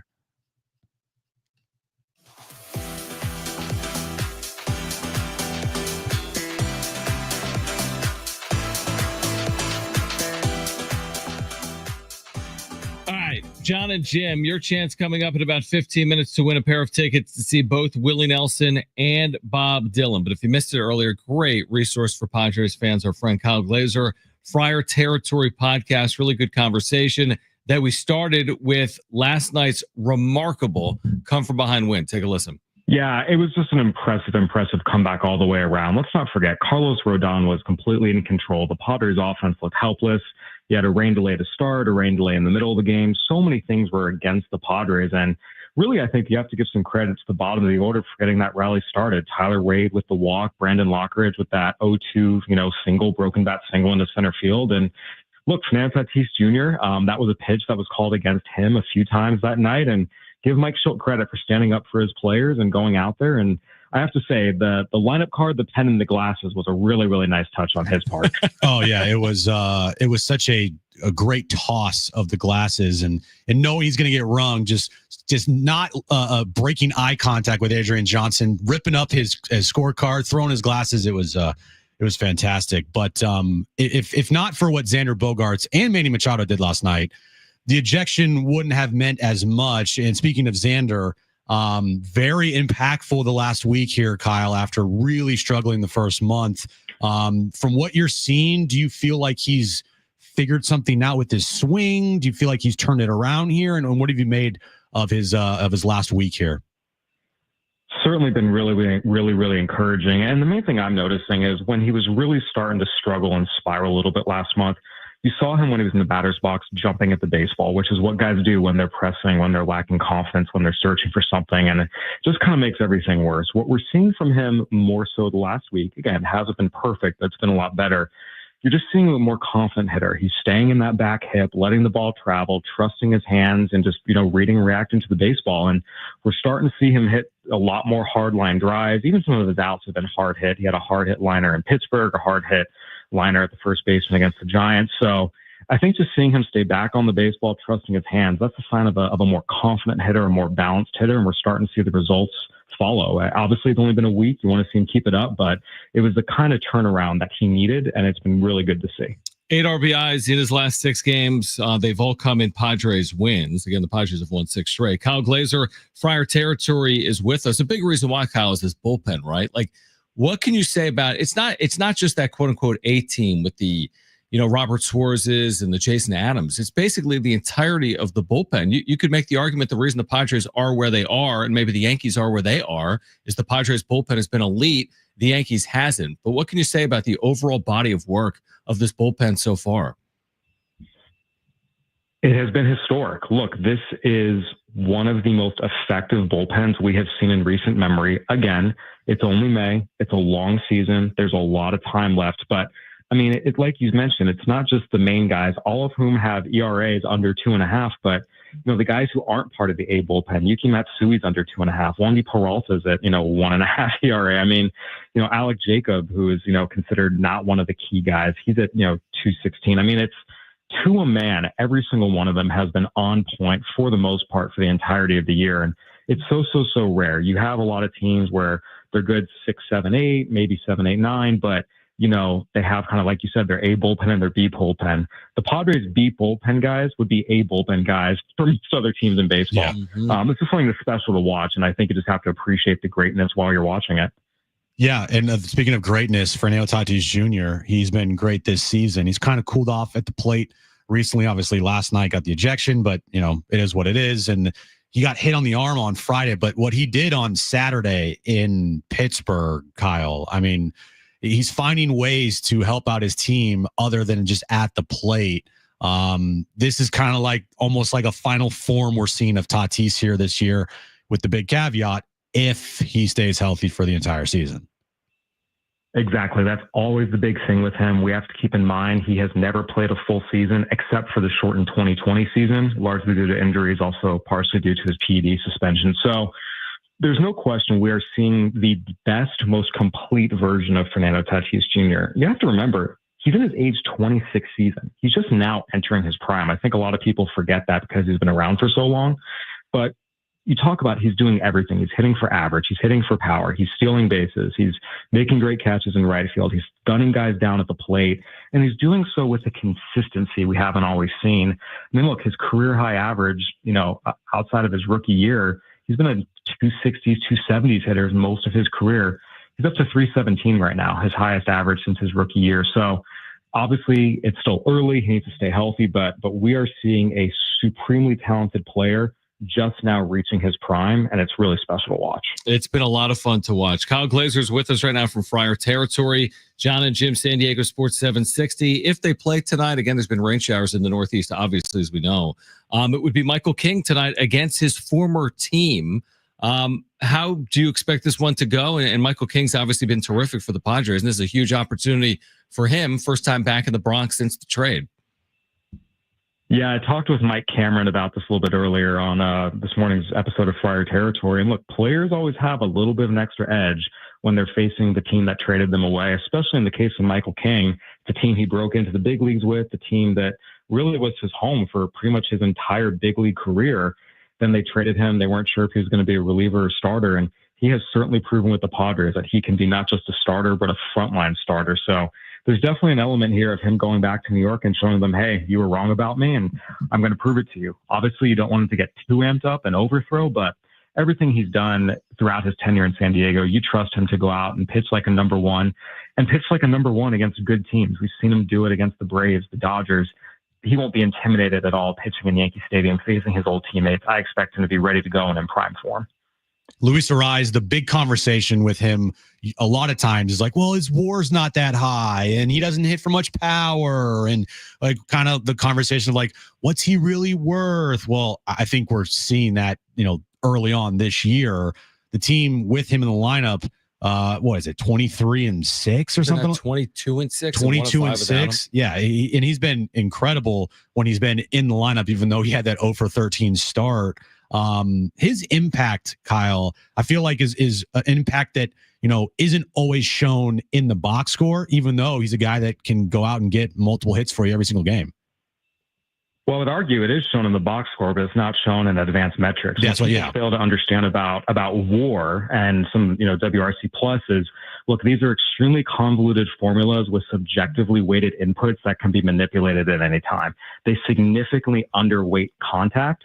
And they also are, you have to remember, defensive metrics are an absolute mess right now. So trying to integrate those, WAR is always going to be way too light on contact-oriented players and their impact, and it's not going to get defense right either.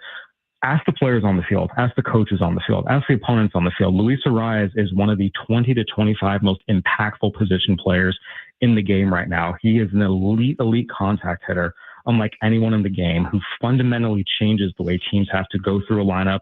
And I can tell you, talking to opposing pitchers and catchers throughout the league, they hate facing him because every other batter in the league, including Judge, Ohtani, and the rest, they know if they go out and execute their pitch, more often than not, they're going to have success. Luis Ariz, there's nothing you can do. I've talked to so many pitchers that say, honestly, I should just throw a first pitch fastball down the middle because I want to save my bullets. He's going to hit it, and I just have to hope he hits it at someone. He makes pitchers and opposing catchers feel helpless. They do not like facing him, and he is an impactful force in a major league lineup that advanced analytics just don't fully appreciate because the inputs aren't weighted to appreciate him. Great insight on Arise. And again, he's returned. The Padres have won 6 consecutive games. Now they're expected to get Jackson Merrill back. He hasn't played in the last 24 games for the Padres. It's been probably a month since the hamstring. So I would ask it like this, Kyle. Do you think Jackson Merrill is going to look like Jackson Merrill when he does return? I think the Padres would not be putting him back in the lineup if he didn't look like Jackson Merrill. Hamstring injuries are really, really, really tricky. You do not want to rush a guy back from a hamstring injury.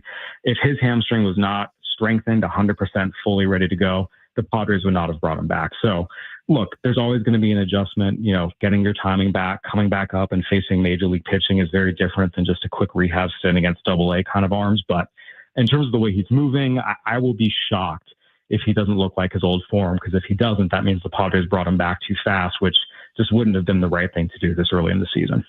Kyle, always appreciate it, man. Great work with Friar Territory. We appreciate you hopping on, Jon and Jim. We're looking forward to the rest of this series here in New York, and thanks for taking time for us here on 760. Thanks, Kyle. My pleasure. Anytime, guys. Kyle Glazer from earlier today. The update from Yankee Stadium is there was no score. Second inning, Padres and Yankees. You need to call right now if you want 2 free tickets to see Willie Nelson and Bob Dylan May 15th, about a week from now at the North Island Credit Union Amphitheater.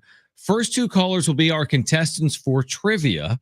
We call it Trainwreck Radio. Call right now. Great giveaway. 2 free tickets to see both Willie Nelson and Bob Dylan. The number to call, 877-767-4760. Again, call right now. 877-767-4760. 2 free tickets to see both Willie Nelson and Bob Dylan May 15th at the North Island Credit Union Amphitheater. Call now, 877-767-4760. That's next.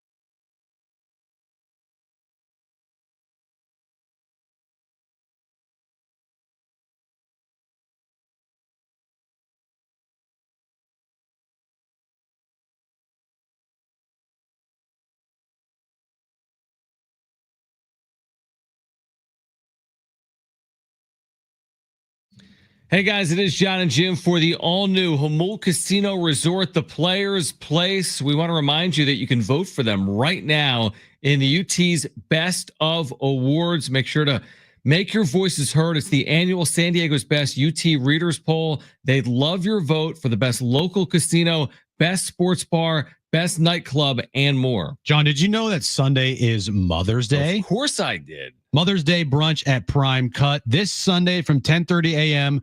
to 3:30 p.m. Show mom how much she means to you with a decadent brunch at Prime Cut, featuring lobster tails and hand-carved prime rib. Make her day extra special with a meal that she'll love. Also, this weekend, catch UFC 315 Saturday at 7 p.m. All the action at Tony Gwynn Sports Pub, Loft 94, or our poker room. Again, it's the all-new Jamul Casino Resort, the Players Place.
right, Jon and Jim, San Diego Sports 760.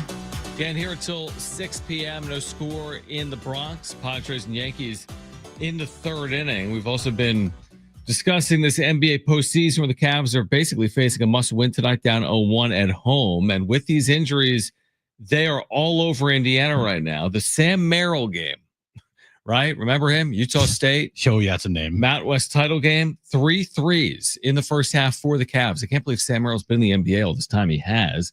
He's got 9 points. Donovan Mitchell's been very good, but the Cavs are all over the Pacers right now. It's early. Everyone makes a run. It's the NBA, but 38-21 Cavs, 9 minutes to play in the first half. I think it's fair to say, right, Jim, that they have to win this game. I mean, they can't go down 0-2 going to Indiana, right? No, that when you're the higher seed and you have home court, you lose the first 2 games at home. It's you're pretty cooked. You're cooked. Yeah. You're pretty cooked. But the Cavs weren't 64-18 in the regular season For no reason. They're a good team, even though they're missing, arguably one of their best players in Evan Mobley tonight and Darius Garland. But they are putting on the Pacers right now, 38-22, with about 8:50 left in the first half. I think this series could be a long series. I do. I think Indiana is deep enough with Siakam and Turner and Nembhard and Halliburton, and I look at their team as like a sneaky team to watch out for in the Eastern Conference. I don't know if they're going to win the title, but just they're not going to be an easy out. Are you nervous for tonight coming up at 6:30 Pacific? The Warriors back on the floor for the first time since Game 7. Yes, I am, but I also do feel like the rest of the way here is a little bit of gravy for the Warriors, but I mean, they did make that big trade for Jimmy Butler. So when you make a big trade like that for Jimmy Butler, you have expectations. You're not just saying like, oh, second round exit, everything was great. Like, no, they have this year and then 2 more years of whatever they can get out of Steph, Draymond, and Jimmy Butler. And then it's like rebuild, calibrate it. What? I don't know how long Steph's going to play for. Draymond, Jimmy, like they're getting older. Steph, I think, could play for a long time, but I mean, I guess they're kind of playing with house money. Yeah, but is it like you've seen so much of this? They've got these 4 rings in the last 10 years. Mm-hmm. I mean, do you look at it like that because they've won at such a high level that by making the second round, it's all good? No, like if they lost in 5, you'd be like, no, I'll be upset. I don't think it's all good, but also the expectation. If they were to lose, it's not the same feeling as if they were to lose like they did back in the late 2010s. Gotcha. When they had they're completely loaded. The best team, number 1 seed. Like In when you're the number 1 prime. seed, you lose. That is such a failure. Yeah. I mean, it's like what?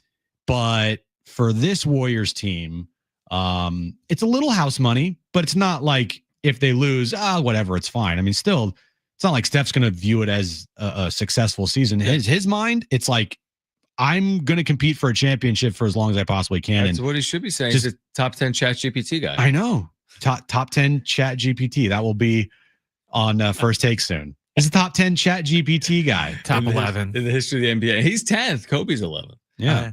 What do you got, bro? Now, ESPN's been trying to rehash this all day and make it a big deal again. The whole Draymond chokehold of Gobert from like 2.5 years ago, that's not going to have any issue on the series, right? Because ESPN keeps bringing it up today like there's still bad blood about it. It better not. What about Steve Kerr being like, I would never draft Anthony Edwards first. He sucks. He didn't say that. But why do they make Answer that a big stupid. deal? I've seen that all over Instagram. Well, that was from 5 years ago, right? 2020. Right. So the Warriors had the 2nd pick in the draft that year. The T-Wolves had the 1st pick in the draft that year. Jonathan Kuminga? No, James Wiseman. Okay. Bust of a pick. Okay. But Steve Kerr, they're working him out, and he's like, "That's a hard." He's like, "You're going 100%." And being around Steph as long, Steph, KD, and Clay, it's like, no. You need to watch Steph, Clay, and Kevin Durant. That's how hard you need to go. And until you get to that point, like you have a lot of work to do. And so that was something that Anthony Edwards said motivated him. And without that from Steve Kerr, he wouldn't be the player he is today, because it motivated him to just be like a gym rat, to stay in the gym and work on his conditioning and work on his game. And so if the T-Wolves win this series, it's Steve Kerr's fault? No, it's the T-Wolves win this series. The T-Wolves obviously have a better team. And Anthony Edwards has just turned into one of the better players in the league. He doesn't need additional motivation. It's not like Anthony Edwards is okay, but now that Steve Kerr said that 5 years ago, he's gone from okay to great. Mm-hmm. He's already great. Now I look at Anthony Edwards as like the next in line, but he's got to win though. He's got to win. Luka hasn't won yet. SGA hasn't won yet. Jokic has won, but I don't think people like are running to their TVs to watch Jokic. The average fan, the basketball lover, I mean, his game is incredible, but like the average fan's like, we got to stop everything we're doing to watch Jokic, even though he is incredible. But I do love everything about Anthony Edwards, and he has mentioned a couple years ago, like the one team he wanted to face in the postseason was the Warriors because of Draymond and because Draymond talks a lot. And that's like the only reason why. He's like, I just wanted to play Draymond because I love talking trash. I know he loves talking trash. And I think it'd be fun. I think it'll be a good series. I really do. I mean, Minnesota played very well, clearly, against the Lakers. The Warriors, to win in the manner in which they did after losing game 6 at home, to bounce back and win in Houston was impressive. I think it's going to be a long series that begins tonight at 6:30 between the Warriors and the T-Wolves in Minneapolis. Again, in sports, sometimes you talk about scheduled losses. I don't know if that's tonight or not for the Warriors. 1 day rest, off game 7 on the road. We'll see if they can go 4 for 4 road teams winning game 1 in this round. All right, updates from the Bronx coming up on the other side. And why don't we do this right now, Brent? Because we have a moment. Let's give away these tickets to see Willie Nelson and Bob Dylan. We have a pair of tickets. Caller 7, you are going. This is the Outlaw Music Festival. Willie Nelson, Bob Dylan, and more. It's coming up next week, May 15th. Caller 7, you are going. 877-767-4760. That's 877-767-4760. 2 free tickets, Outlaw Music Festival. Willie Nelson, Bob Dylan, May 15th. That is in 9 days at the North Island Credit Union Amphitheater. Get your tickets at Ticketmaster.com. Again, Ticketmaster.com. Hour 4 on the other side. Updates from the Bronx. Padres trying to stretch their winning streak to 7 games. Updates from the NBA postseason. Jim's back page as well. Stay with us right here on Jon and Jim.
This update's brought to you by Superstar Car Wash. Padres, Yankees, scoreless top of the fourth inning there. Jackson Merrill, he already has a double in his return.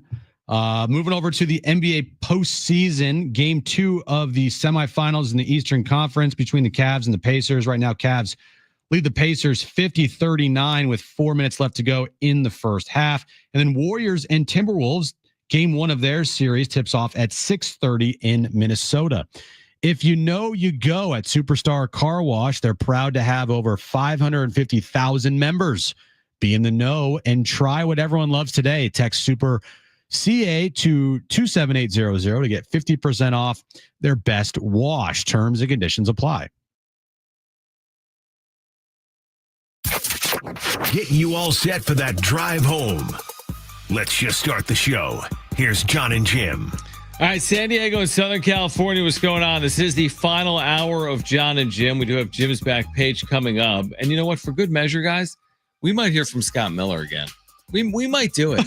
We might live a little. We might live. You know, I mean, I don't know. I mean, there's so much else going on, so we'll see if we can get to it. Yeah. But if you missed Scott Miller, great baseball voice. He joined us earlier. He's got a new book coming out about the importance of managers. He joined us earlier in the show. We'll see if we can play back some of that coming up later in the hour. The update from the Bronx is that there's been no score. The good news is Jackson Merrill is back in that lineup tonight for the Padres. He has doubled in his first AB. Padres are seeking, Jim, a 7th consecutive win behind Michael King here tonight. And Michael King has been pitching well back in New York. The thing with Michael King, Brent, do you have the Michael King sound from earlier? Okay, so I want to bring this back. Michael King making his return to New York tonight. We all know it had the trade with the Juan Soto, right? But when I heard this, and I found this on social media, and he was talking with Dallas Braden, and listen to this story about Michael King and how he became a starter, and how if this didn't happen, what he did, he's probably not here in a Padres uniform, and who knows where they trade Juan Soto after the 2023 season. Listen to Michael King here talk to Dallas Braden. The bullpen life is a different breed. And then I talked to Booney going into spring training of 23, and I said, like, you got to give me, I'm a starter. That's why you're allowing me to flip a lineup, because I have a starter's arsenal. And his first line to me was, you're too valuable in the bullpen. And I said, if you put Garrett Cole in the bullpen, he'd be too valuable in the bullpen. And because he's too valuable in the bullpen, he's a starter. So I was well on played. him. Well played. And then, unfortunately, we had some injuries. And I went up to Booney. I'm like, this is it, dude. And time. If I struggle a little bit and I know I'm a reliever, then great, I'm a reliever. But this is the time for me to go. And I ended up having a good, I don't know, 8 or 9 starts to end the year and built up to outstanding. An outstanding run, my friend. Thank you. And then I told him, I was like, the only way you guys got Soto is because I was built up as a starter. The Padres aren't trading for a middle reliever, you know? So a little bit of a you're welcome. Yeah, it all works out. I love that. That's a really good story and little insight on like how he became a starter there. And, you know, he was the driving force behind it. And man, has it worked out for him. He has been proven right so far. Jackson Merrill is 2 for 2 in his return after missing 24 consecutive games. He's incredible. Yeah, he really is. The thing on King, so I like that you just shared that story. I go back to the Instagram post from King when Jackson Merrill got his contract extension, where he's like, here for the long haul. Oh, and then you took that and you're like, I'm like, oh, he's here. He's not going anywhere. He wants to stay. He replied to his Instagram post and was like, congrats, kid. That means he wants to be here long term. King's just a centerpiece is what he is. Now, where he's going to be a centerpiece of a rotation moving forward, we don't know. Right now, he's the centerpiece of the Padres rotation. I think he's their true ace. I don't think it's Dylan Cease right now, based on his first 7 starts. I think Nick Pavetta's emerging as that player, but he's never done it really to this point in his career. I think if I could choose one pitcher to start any one meaningful game, I think I'm going with Michael King. Like on the Padres roster? Yeah. No, not like in baseball. For the Padres. I mean, are you going elsewhere or are you going with King? No, I'm 100% going with Michael King. And it's like not even a question. It's just so solid. There's no hesitation for me at this point in time. It's King, Pavetta, Cease. Yeah, absolutely. Yep. We'll see about Darvish when he gets back in there. Might change, you know. Look, I don't know if he's gonna be a true ace though. Cease? Or no, Darvish. I'm just worried about the age and the lack of innings. And yeah, but postseason, he's really good. Really good against the Dodgers. I mean, game 5 was incredible. It was good. What was it? 6 innings, 2 runs? 6 innings, 2 runs. It was good. For game 5 on the road. It was incredible. I think the circumstances that played out, elimination game on the road, going 6 innings, allowing only 2 earned runs, and those 2 hits were home runs. I mean, all you need is your offense to do a little something. True. I thought it was a great start. It was good. It was great. They unfortunately lost, but I get your point. I don't know. His ass off. But are you telling me that this year, as we fast forward, even if Darvish is healthy, that's fine. So if Darvish is healthy, you're going with Darvish over King? No, I'm not. But depending on who's pitching well at the 3-4 spot, Cease has got to pick it up. Long season to go. But, Cease has been kind of subpar this season for his standards, not for, the overall, but for his standards, he has not pitched well this year. It's hard for me to say I would turn to Dylan Cease in a decisive playoff game. Well, looking at his playoff numbers, I wouldn't even want him in the postseason pitching for me. Now, at some point, he's going to have to potentially break through, and maybe that happens in a Padres uniform, maybe not. I think he's capable of having success, I would guess, in the postseason. He's been good in the regular season. Back to your initial point, Michael King is the ace of this team. Yeah, I think you could argue it, but I feel comfortable with King. Now, I feel like Pavetta's been terrific as well for this team. And I think Darvish, to your point, has a chance to be very good if he gets healthy. And Cease has a chance to be very good. That's why I like this team. Show me the glaring hole.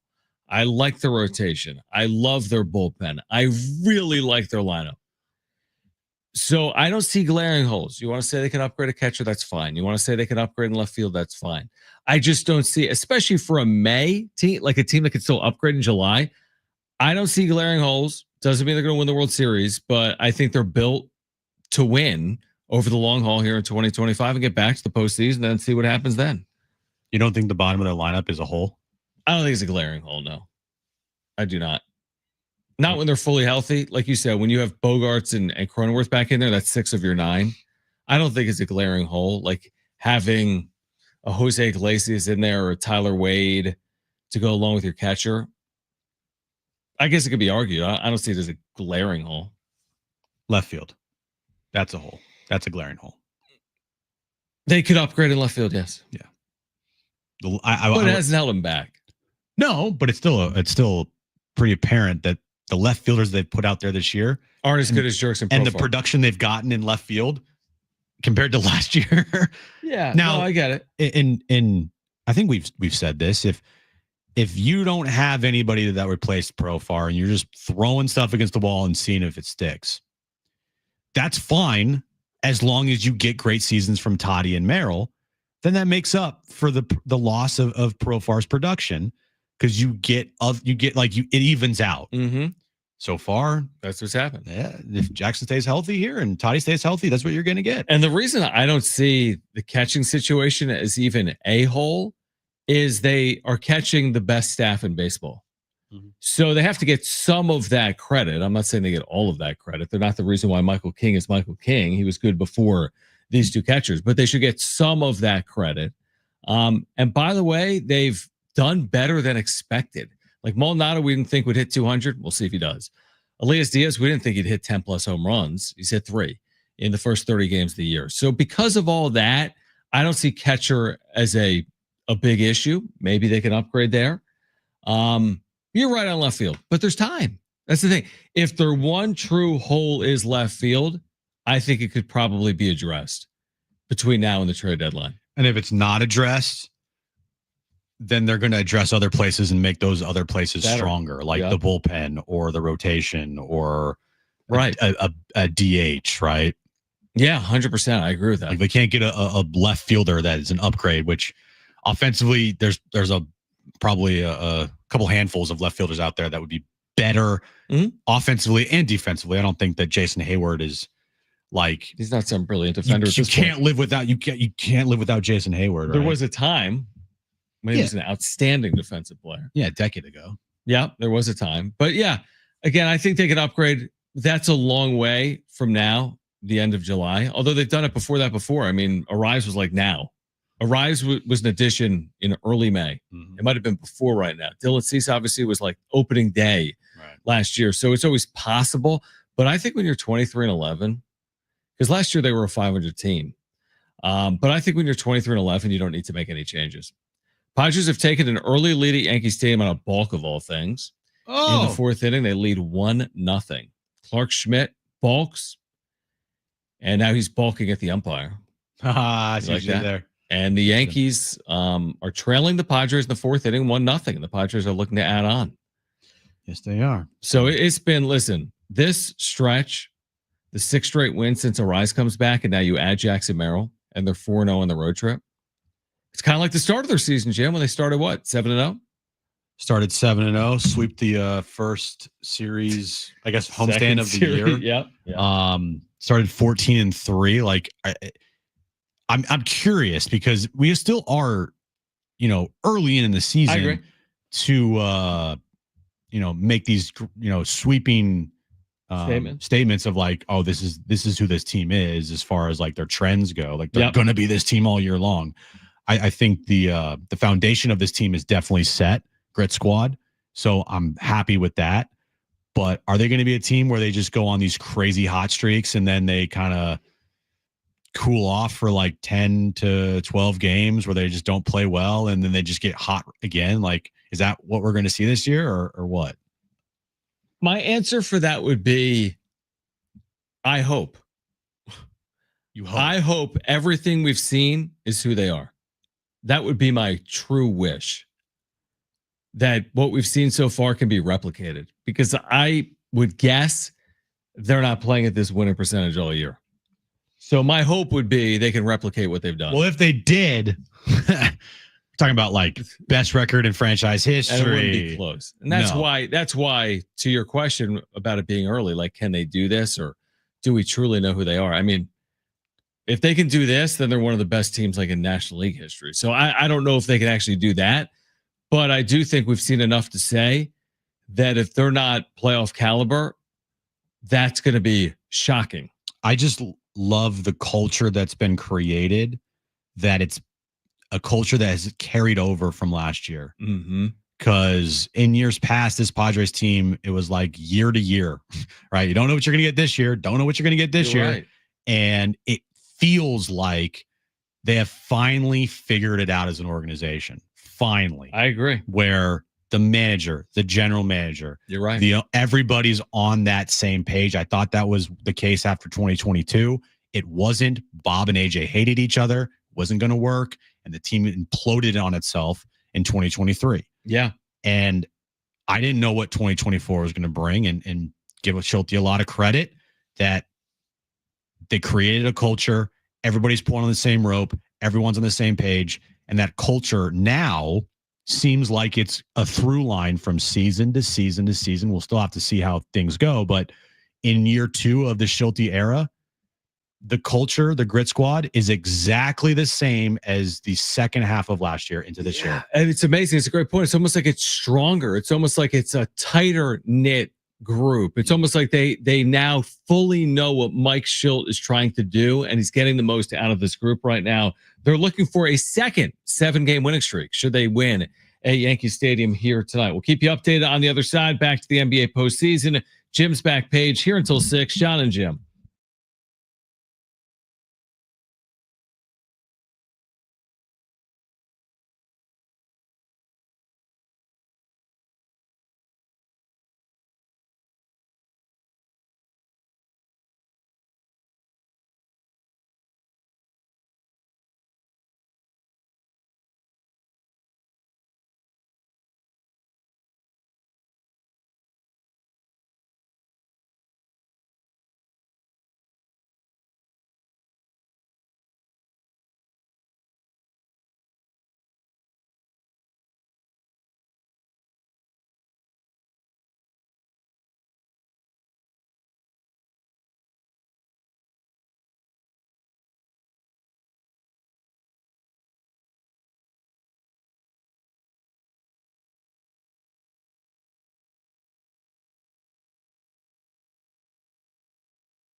AM Radio keeps vital voices accessible. Congress can secure its future, but we need your help. Text AM to 52886 now to support keeping AM radio in cars. Tell your member of Congress to pass legislation now and keep AM radio in cars.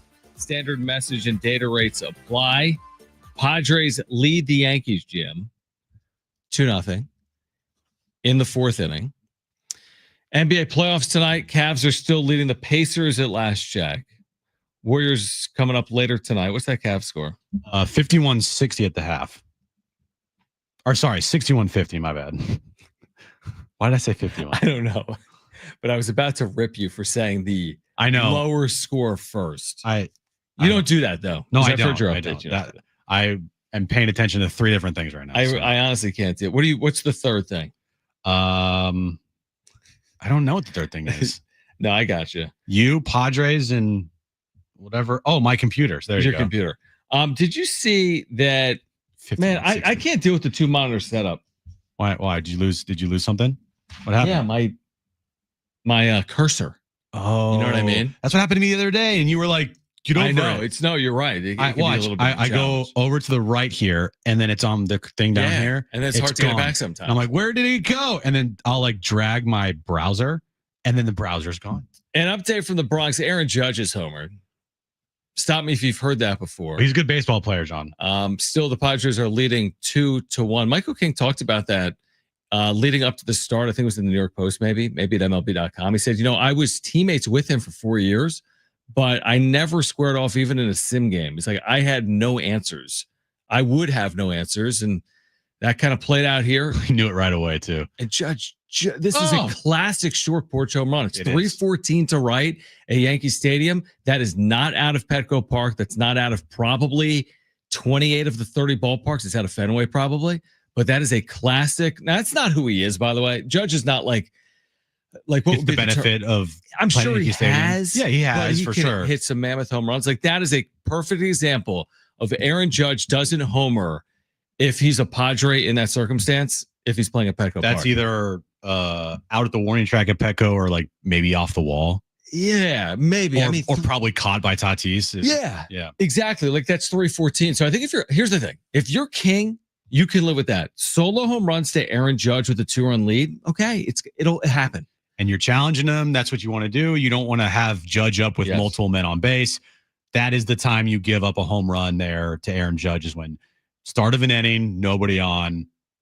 He'll take it. Now, last night, Trent Grisham, he hits a 2-run home run, which isn't ideal. It was after a walk because of a bad call from the plate umpire, but that's all that Nick Pivetta basically allowed. You're taking on the Yankees at Yankee Stadium. They're very good at home. They've got a very good lineup, not just Aaron Judge. So, again, Padres with a win today win the series. They need one of the next two to win this series. They'll be in Colorado on Friday. I saw today that the Rockies, because of a rainout today, will play a doubleheader Thursday. So in advance of the Padres coming there Friday, the Rockies will play 2 games on Thursday. We'll see if that's another advantage for the Padres this weekend. By the way, speaking of the Aaron Judge home run, okay. Do you want to know? Don't look it up. I'm not on social media. Not look. Do you know how many ballparks that is a home run in? Well, I would say Yankee Stadium probabher. Yankee Stadium could. I think Fenway Park in Boston, that's gone. I mean, the bullpens are there, but I feel like it's gone. Don't tell me. Okay. Other ballparks with short porches and right. I would say it's out of 2 of 30, maybe 1 of 30 the way you said it. Maybe just Yankee Stadium, but my mind tells me it's out of 2 of 30. Technically, you're right. Yes. What am I right about? 1 of 30 or 2 of 30? 2 of 30. But it's not Fenway? It's 3 of 30, but one of those ballparks I'm not counting because it's where the Tampa Bay Rays play, which is George Steinbrenner Field. That's cheating. Yeah. That doesn't count. Yeah. So it's 2 major league ballparks. Obviously, Yankee Stadium. And Fenway? Not Fenway. Man, that's interesting. It's not. Don't give me a hint. It's not the real Tampa. Nope. I can't. Cincinnati? Nope. I can't think of it. Houston. Oh, interesting. Mm-hmm. I wouldn't have thought that at all. So that is a home run in 2 ballparks, Houston and New York. It's not a home run in 28 other ballparks. Right. It's an out. Yeah. I mean, it really is and that's going to happen. Ballpark factors, right? So it does factor, and Yeah. Judge gets the benefit for sure, but he's also a guy that I'm not going to put into a category of the only reason why he gets those numbers No, is he either. plays at Yankee Stadium. Either am I. And I've heard people say that, and I don't think that's fair at all. Because if you say that with Aaron Judge, you would say it with Babe Ruth. I mean, Aaron Judge hits home runs like Babe Ruth. The second we hype up Michael King to be the second coming of like Cy Young, the Judge homer, and now the Yankees have added another run. Do you release King after the game? Well, I think you do it in the game to prove a Like point right to the now? other starters. Like if you're going to pitch like this, you're going to go too. Yeah. This is a tough ballpark to pitch in, is what it is. Against a good lineup. And he knows it. He's pitched there. Exactly. So we'll see if the Padres can deal with some adversity here tonight. It's 2-2, Padres and Yankees in the bottom of the fourth inning. Did you see the story about Shedeur Sanders? He wants to wear the number 12, and the reason is Tom Brady. This morning, when I saw that news, it was like every news outlet picked that up. Was like, Shedeur Sanders picked number 12. Shedeur Sanders picked number 12. And I'm like, who effing cares? He's a fifth rounder, bro. But that's how sizable I feel like he's going to transcend a little bit, and people are either going to love it or they're going to hate it, but they're going to have to deal with it. And that's a problem for Cleveland, because if he does not win the starter's job, if he does not play well in camp and proves that he should be the starter, you are setting yourself up for disaster. Because the one thing that you do not want if you're an NFL team is your backup quarterback being more popular than your starting quarterback. That's a great point. If your backup is more popular, a bigger news story, a guy that is always asked about to your coaching staff, you just don't want to deal with it. Like you just either you move on or you have him be the starter.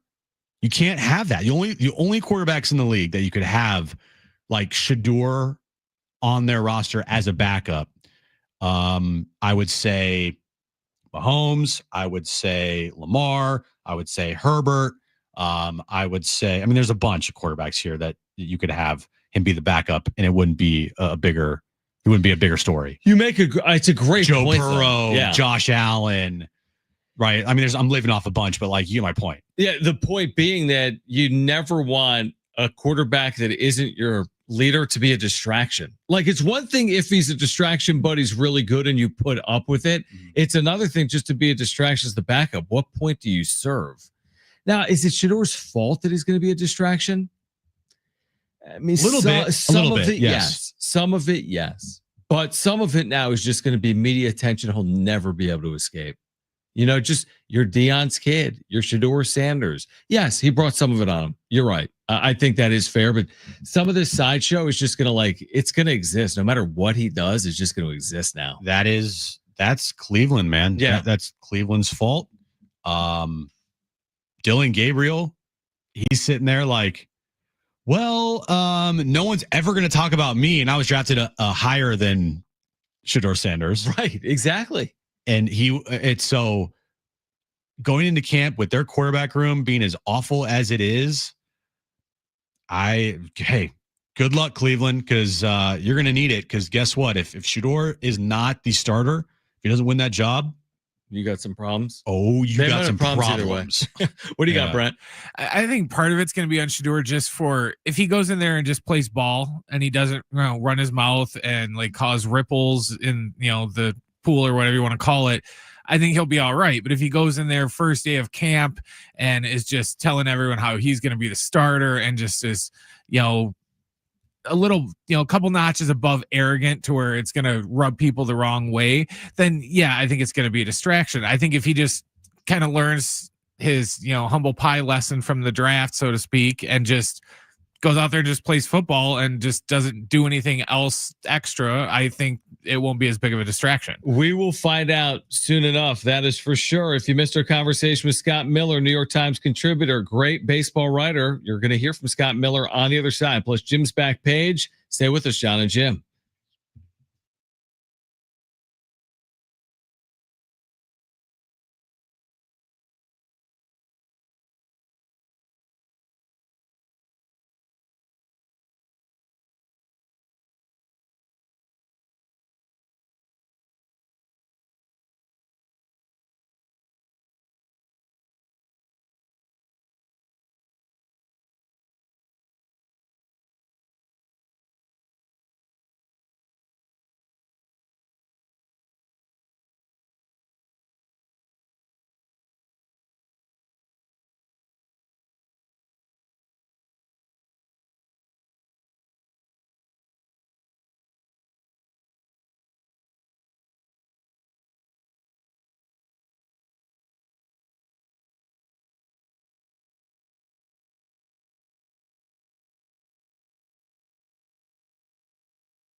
All right, this update's brought to you by the West Automotive Auto Group. Padres and Yankees, top of the fifth inning. We are now all tied up at 2 apiece. Jackson Merrill in the game is 2 for 2 with a double. Aaron Judge has a solo home run. We'll keep you updated on the game for the rest of the show. NBA playoff action right now. Game 2, Cavs and Pacers.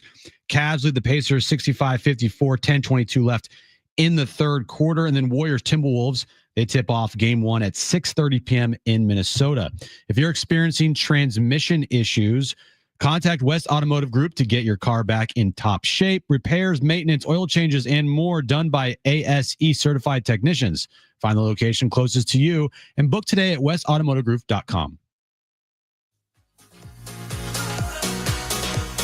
All right, if you missed it earlier, Scott Miller, New York Times contributor. He's got a book coming out next week called Skipper, Why Baseball Managers Matter and Always Will. He joined us earlier. We started the conversation asking him about what's impressed him the most about the Padres. Nice to be with you guys. And yes, Mike Shildt's done a wonderful job last year and this year. And that game last night in a microcosm, man, and that, when Tatis gets called out on strikes, gets ejected, Shildt gets ejected, and then the Padres score 4 runs to beat the Yankees. So you can't script it like that. That's why we keep watching. You never know what's going to happen, what's up around the next corner.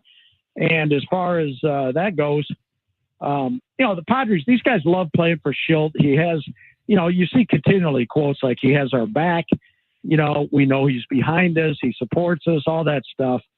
And that kind of goes into what is important about a modern manager. You mentioned the book I have coming out next week, and thank you. Very excited about that. And managers always will matter. It's just the job Mike Shildt's doing today. It's a different job than the job Bruce Bochy was doing in 1996 or that Preston Gomez was doing back in 1970. The job has changed, but it's still very, very important. In your opinion, what is the hardest part about being a manager in today's game? I think it's you're getting pulled in so many different directions. Specifically, baseball operations, analytics in every organization now has things they want you to do. They have instructions for you. They have asks for you, and that's on one side. And then on the other side are the players. And the manager has to be loyal to the players. The manager has to be honest with the players. He has to have great communication with the players. A lot of what the manager does now, and I don't mean this as his only job, but when I say Mike Shildt's job is different than what Bruce Bochy did in 1996, is a lot of it now is selling. The front baseball ops wants you to do this or that, or platoon the righty and the lefty. And as a manager, you've got to sometimes, not always, but sometimes sell the plan, the desires of baseball ops to the players in a way that they buy it, that they don't lose confidence, that they're behind it, they support it. And, in the book, Bruce Bochy, as many, many others, I probably talked to 200 people for this book, managers, players, executives, current, former. And as Bruce Bochy told me, in the book, he said, it used to be when I first started managing, it used to be just tell the player what to do. Now, you may tell the player what to do, but it's going to require an explanation. Today's players, the manager, it's like, well, I want you to do this, and this is why. Because unlike players of a previous generation or two ago, they don't just blindly listen to leaders anymore. They want to know the ins and outs and the wherefores and the whys. And, that's probably, to me, that's the hardest part, to answer your question, of a manager's job is having his players back and doing what's best for the players, but also threading that needle where when analytics wants you to do some things, selling it to the players.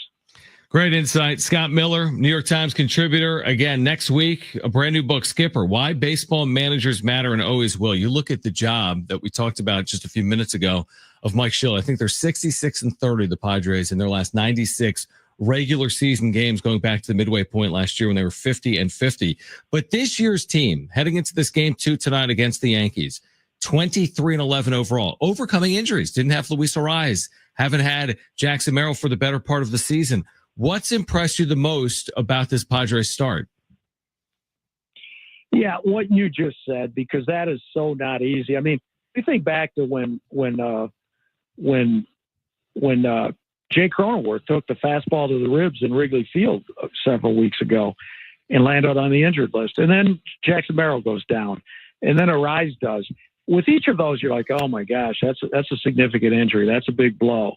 And for the team to have continued to play the way it has and not lose any ground while these guys are out. I mean, they didn't, the Padres, they haven't only just held serve, but they've gained a few paces while these guys are out. And that's really impressive. And, it certainly gives you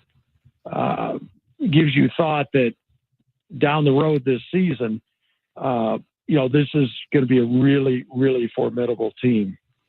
When you look at all, offseason moves, the Padres didn't make many until like the very end, and it was Nick Pivetta, kind of a wonky deal. But hey, the fact of the matter is they got Nick Pivetta for at least 2 years. I mean, I can make an argument here, Scott, that Nick Pivetta has been the best offseason signing potentially, in baseball, at least from the pitching standpoint. What would you say on that? No, I agree. You're right. You absolutely can make that argument. And, I'd say, credit to Nick Pivetta, credit to Mike Shildt, Ruben Niebla, credit to the team for the way he's been able to come in and they've been able to rally around him. But also credit to AJ Preller. I mean, Preller, you think back over the last couple of years, I mean, the signing of Seth Lugo and Michael Wacha really was terrific. And now Pivetta. Preller's been able to kind of wait late into the winter and not fork over the huge money that it takes to get a guy like Garrett Cole or some of those big marquee names. But he's been able to wait and identify guys who are more affordable, but veteran guys who are going to throw innings, who are going to come in and lead the staff, and they're mature enough to, lead the younger pitchers. And Pivetta is the latest example of that. Scott Miller with us right now. Jon and Jim, San Diego Sports 760. What do you make of, Michael King? You think about this trade a year ago. Juan Soto, obviously the headliner, the return we didn't really know at the time. And now Michael King's doing what he's doing. Now he's pitching tonight in the Bronx against the Yankees. I guess it's a two-part question. I mean, what do you make of the full emergence of Michael King in the National League in a Padres uniform? And can the Padres keep him based on the way he's pitched here these 2 years? Yeah, well, I'll tell you what. One thing, the Yankees would love to have him back. They're pitching. They can use some guys like Michael King, and they let him go. It's a little bit like we just talked about with Pivetta. It's apples and oranges in that it's a free agent versus a guy you acquired by trade. But it's similar in that it goes to AJ and his staff identifying the correct pitchers to bring in here. And that is not easy. So, the baseball operations staff under Preller and his crew, huge kudos. And Michael King he's really blossomed, and it's been fun to watch. And I don't see any reason why he can't keep getting better and better. The affordability, that's a good question. When he's going to get more and more expensive. So, I don't know if they can keep him long term or not. Let's just say another reason why they need to win this year and take advantage of this here is that's one of many reasons. You don't get a crew like this together very often. And when you do, you don't want to blow the opportunity. Absolutely. Jackson Merrill, he's returning tonight for the Padres. He's only played in 10 games this year, but in those 10 games, he was fantastic. Got the big contract extension. What did you make of the contract extension for Jackson that he got about a month ago? Yeah, I mean, really good, not just for him, but, for the team. I mean, you look around and, I mean, it was, I don't want to say a bargain because, I mean, it's certainly not cheap and it's going to set Jackson and his family up for life. And, it's a substantial commitment from the Padres. But relatively speaking, compared to other young players who are signing deals, like, whether it's Bobby Witt Jr. in Kansas City or whomever, Merrill, he didn't fight and, kick and scream for the last penny. I mean, he gave up some dollars, and that shows me, again, a lot about Jackson Merrill. I've been impressed from day one with this kid, not just his skills on the field, but I think part of the reason he's blossomed so much is, it's a cliche, but he's that old school, just a baseball player. He doesn't get caught up in personal branding and some of the sidelight stuff that's available to these guys. He just wants to win. He wants to play, loves playing. And, every time you hear him interviewed, even after he does something big, he just deflects the attention back to his teammates and the team instead of himself. And I think if you're going to bet long-term, as the Padres have with that contract on a young player, I think Jackson Merrill's a pretty good bet.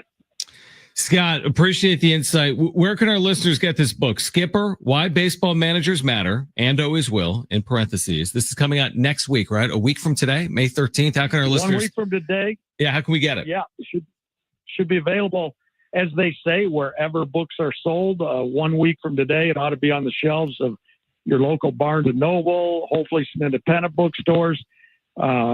Failing that, there's always the Amazon or Target or Barnes & Noble websites. It's available through all of that. And, you can even order it today, pre-order. It's available for pre-order on Amazon.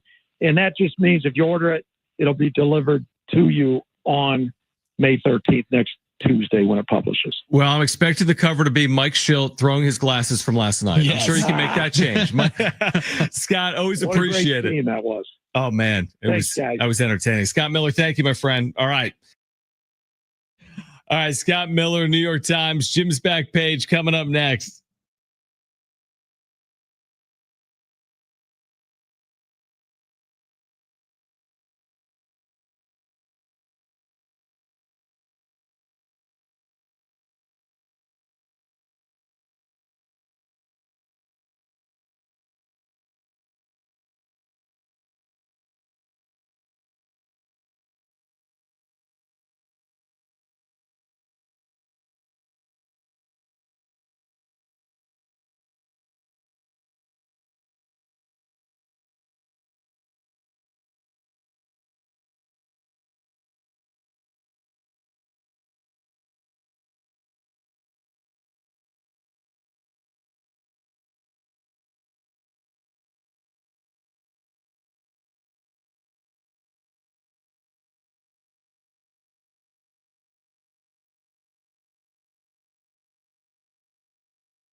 All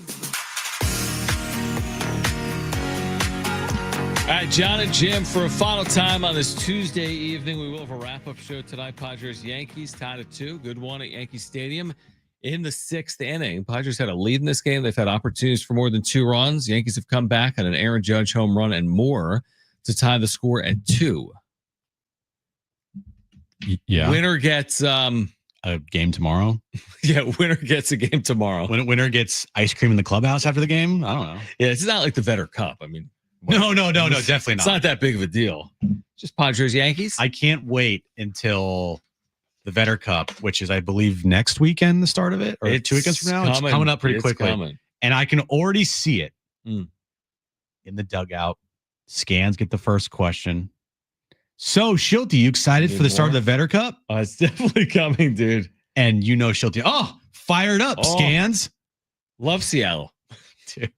Love that. I love Nirvana. Yeah, exactly.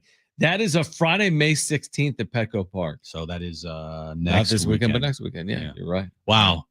The excitement. Man, time flies. You can already feel it. It's almost here. Yeah, wow. It is almost here. All right, we have a few minutes. Let's get to this.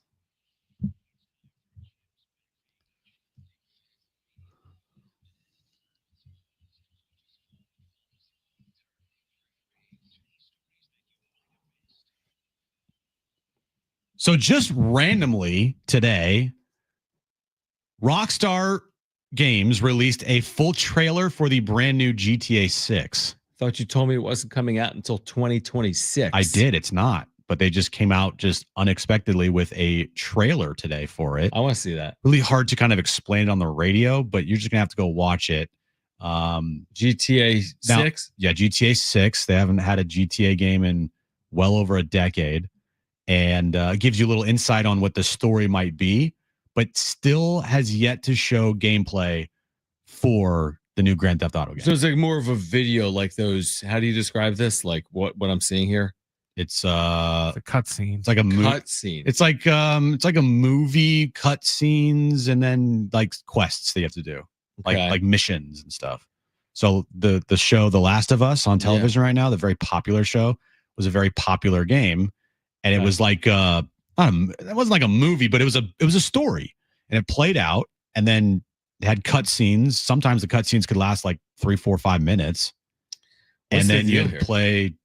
I don't know, dude. It's just like, man, the people under arrest. Now, is this returning to Vice City? Yes. Okay, yeah. So GTA 6 will be back in Vice City, in Miami. Okay. So you gonna pick this up when it? Well, I don't have a PS5, so I won't be picking it up. Brent will be picking it up probably. You got a year. True, you do have a year. I do have a year, but I know. What would Aaron say if he's like, "Hey, honey, I just spent $1,000 on a PlayStation 5 and GTA 6"? Probably wouldn't go over well. I mean, she's not going to be like, "You can't do what you want to do," but I mean, we already do so much, like wrap up show, my phone. You're free. yeah, I got you. You know, so all right. You can only game looks choose so much. Looks good. Yeah, potentially. Like you say, we don't know what the game looks like. Yeah, these are just like cutscenes, right? But look, it's going to be highly anticipated, and so the trailer came out today just randomly. Yeah, like a year, and we said what next May? Next May, all right, so a year out. Yeah, we're still working on some things. Stay tuned. Stay tuned for that. Moving on here, John. Let me pull this up here. Did you know that with the NBA returning to NBC next season, they are bringing back Round Ball Rock. Yeah. But along with that, you remember it was like this is the NBA on NBC, and then it like the voiceover of the narrator like the Chicago Bulls, I do, and the Utah Jazz, and that narrator has passed away, Jim Fagan, but they're going to bring him back via AI, right? So NBC Sports will be bringing back the voice of Jim Fagan. That's cool. He died in 2017, but before his death, Fagan was a beloved NBC broadcaster from 1990 to 2002. Fagan's voice will be used from approval from his family. Wow. With the use of AI to be the narrator for the NBA on NBC. I am looking forward to hearing and watching the NBA on NBC. I am too. As someone that grew up in the 90s, I'm looking forward to that. I'm curious to see the like production of it all and everything. Would be awesome. The NBA production to me has gone stale. It's gonna look newer now. You're right, because now you have NBC, now we have Amazon, we still have ESPN. I think it's gonna have a freshened look in general next year. I do too. And feel. Yeah. I'm curious to see like, isn't Tirico is the voice? Mike Tirico and Noah Eagle are their two primary crews. Now who's the colors? Amazon? I don't know. Reggie Miller was one of them. Yeah, I'm not sure. Is Richard Jefferson another? Because I don't like Richard Jefferson. I'm not sure. It's a good question. I'm not sure. Okay. Well, anyway. Who's in the studio? Carmelo, they announced, is in the studio once a week. I think is that NBC? I think so. Yeah, I don't really. And then they're moving the TNT crew to ESPN. Yeah. So. Well, you know who made Round Ball rock, don't you? I do, but I forget his name. What's his name? John Tesh. John Tesh. The old host of Entertainment Tonight. That's like crazy. one of the most boring dudes ever. Made one of the most awesome sports things. Yeah, that is weird. What else you have? Tomorrow is the deadline to get your real IDs out there, everybody. But so what does that mean? Don't fear. But you don't have one? No, I have one, Oh, but you it's have an expired one, yeah. But don't fear. If you have not gotten a real ID license yet and you are planning to travel in the near future, you can use other forms of identification. Like a library card? Like your passport, obviously. There are acceptable alternatives to real IDs. You can still board a domestic flight if you don't have a real ID or another form of acceptable identification. According to TSA, passengers who present a state-issued identification that is not a real ID, compliant at TSA checkpoints, and who do not have another acceptable alternative form of ID will be notified of their non-compliance, may be directed to a separate area, and may receive additional screening, but you can still pass through. What is a real ID? I mean, what it has like a I know, but what's the hologram stamp on it. difference? It's like, okay, I have an Indiana driver's license. Well, it's not a real ID. Well, the state of Indiana issued it to me. Here's what you could use if you don't have a real ID. U.S. passport, U.S. passport card, a state-issued enhanced driver's license, a DHS trusted traveler's card, a U.S. Department of Defense ID, including IDs issued at dependents, permanent residence card, a border crossing card, HSPD 12 PIV card. You know what that is, right, John? Of course. Yeah, foreign government issued passport. So yeah, there's plenty of things there, and again, I don't know why they're changing the IDs to real IDs and making everybody do this. It goes back to 2005. After 9/11, they determined that we needed to update our security measures for IDs on planes and stuff. That's why it's happening. So 20 years later, we've gotten to that point. We're there. Yeah. Took us 20 years, but we did it, everybody. All right. Oh, and real quick too, Kogo did a story on this a couple days ago. The DMV is encouraging, if say your driver's license doesn't expire until like August, don't run out and go get your real ID. Wait until it expires, because they don't want the DMV to be flooded with people going to get their real IDs before they have to go get them. Well, I'm screwed. Yeah, because yours is expired. Yeah. It's not like you're going to Hawaii. No, it's fine. Well, mine expires in July, so I'm going to have to do it. You're going to have to do it. You're going to have to do it. How did I not get like any email from the DMV saying, hey, your driver's license expired? They should have sent you a letter. It went to your spam. I think it went to my I got old one. address. Yeah, they probably did, man. There's probably like 100 My address letters is not correct on here. That's exactly where it is, man. Dang it. All right, if you missed anything today, sportssd.com, iHeartRadio app, iTunes, TuneIn Radio, Spotify. Wrap-up show coming up tonight. Padres and Yankees, and a good one tonight in the Bronx. All right, back tomorrow at 2 for Brent and Jim. I'm John. Keep it here, San Diego Sports 760. Okay. Bye.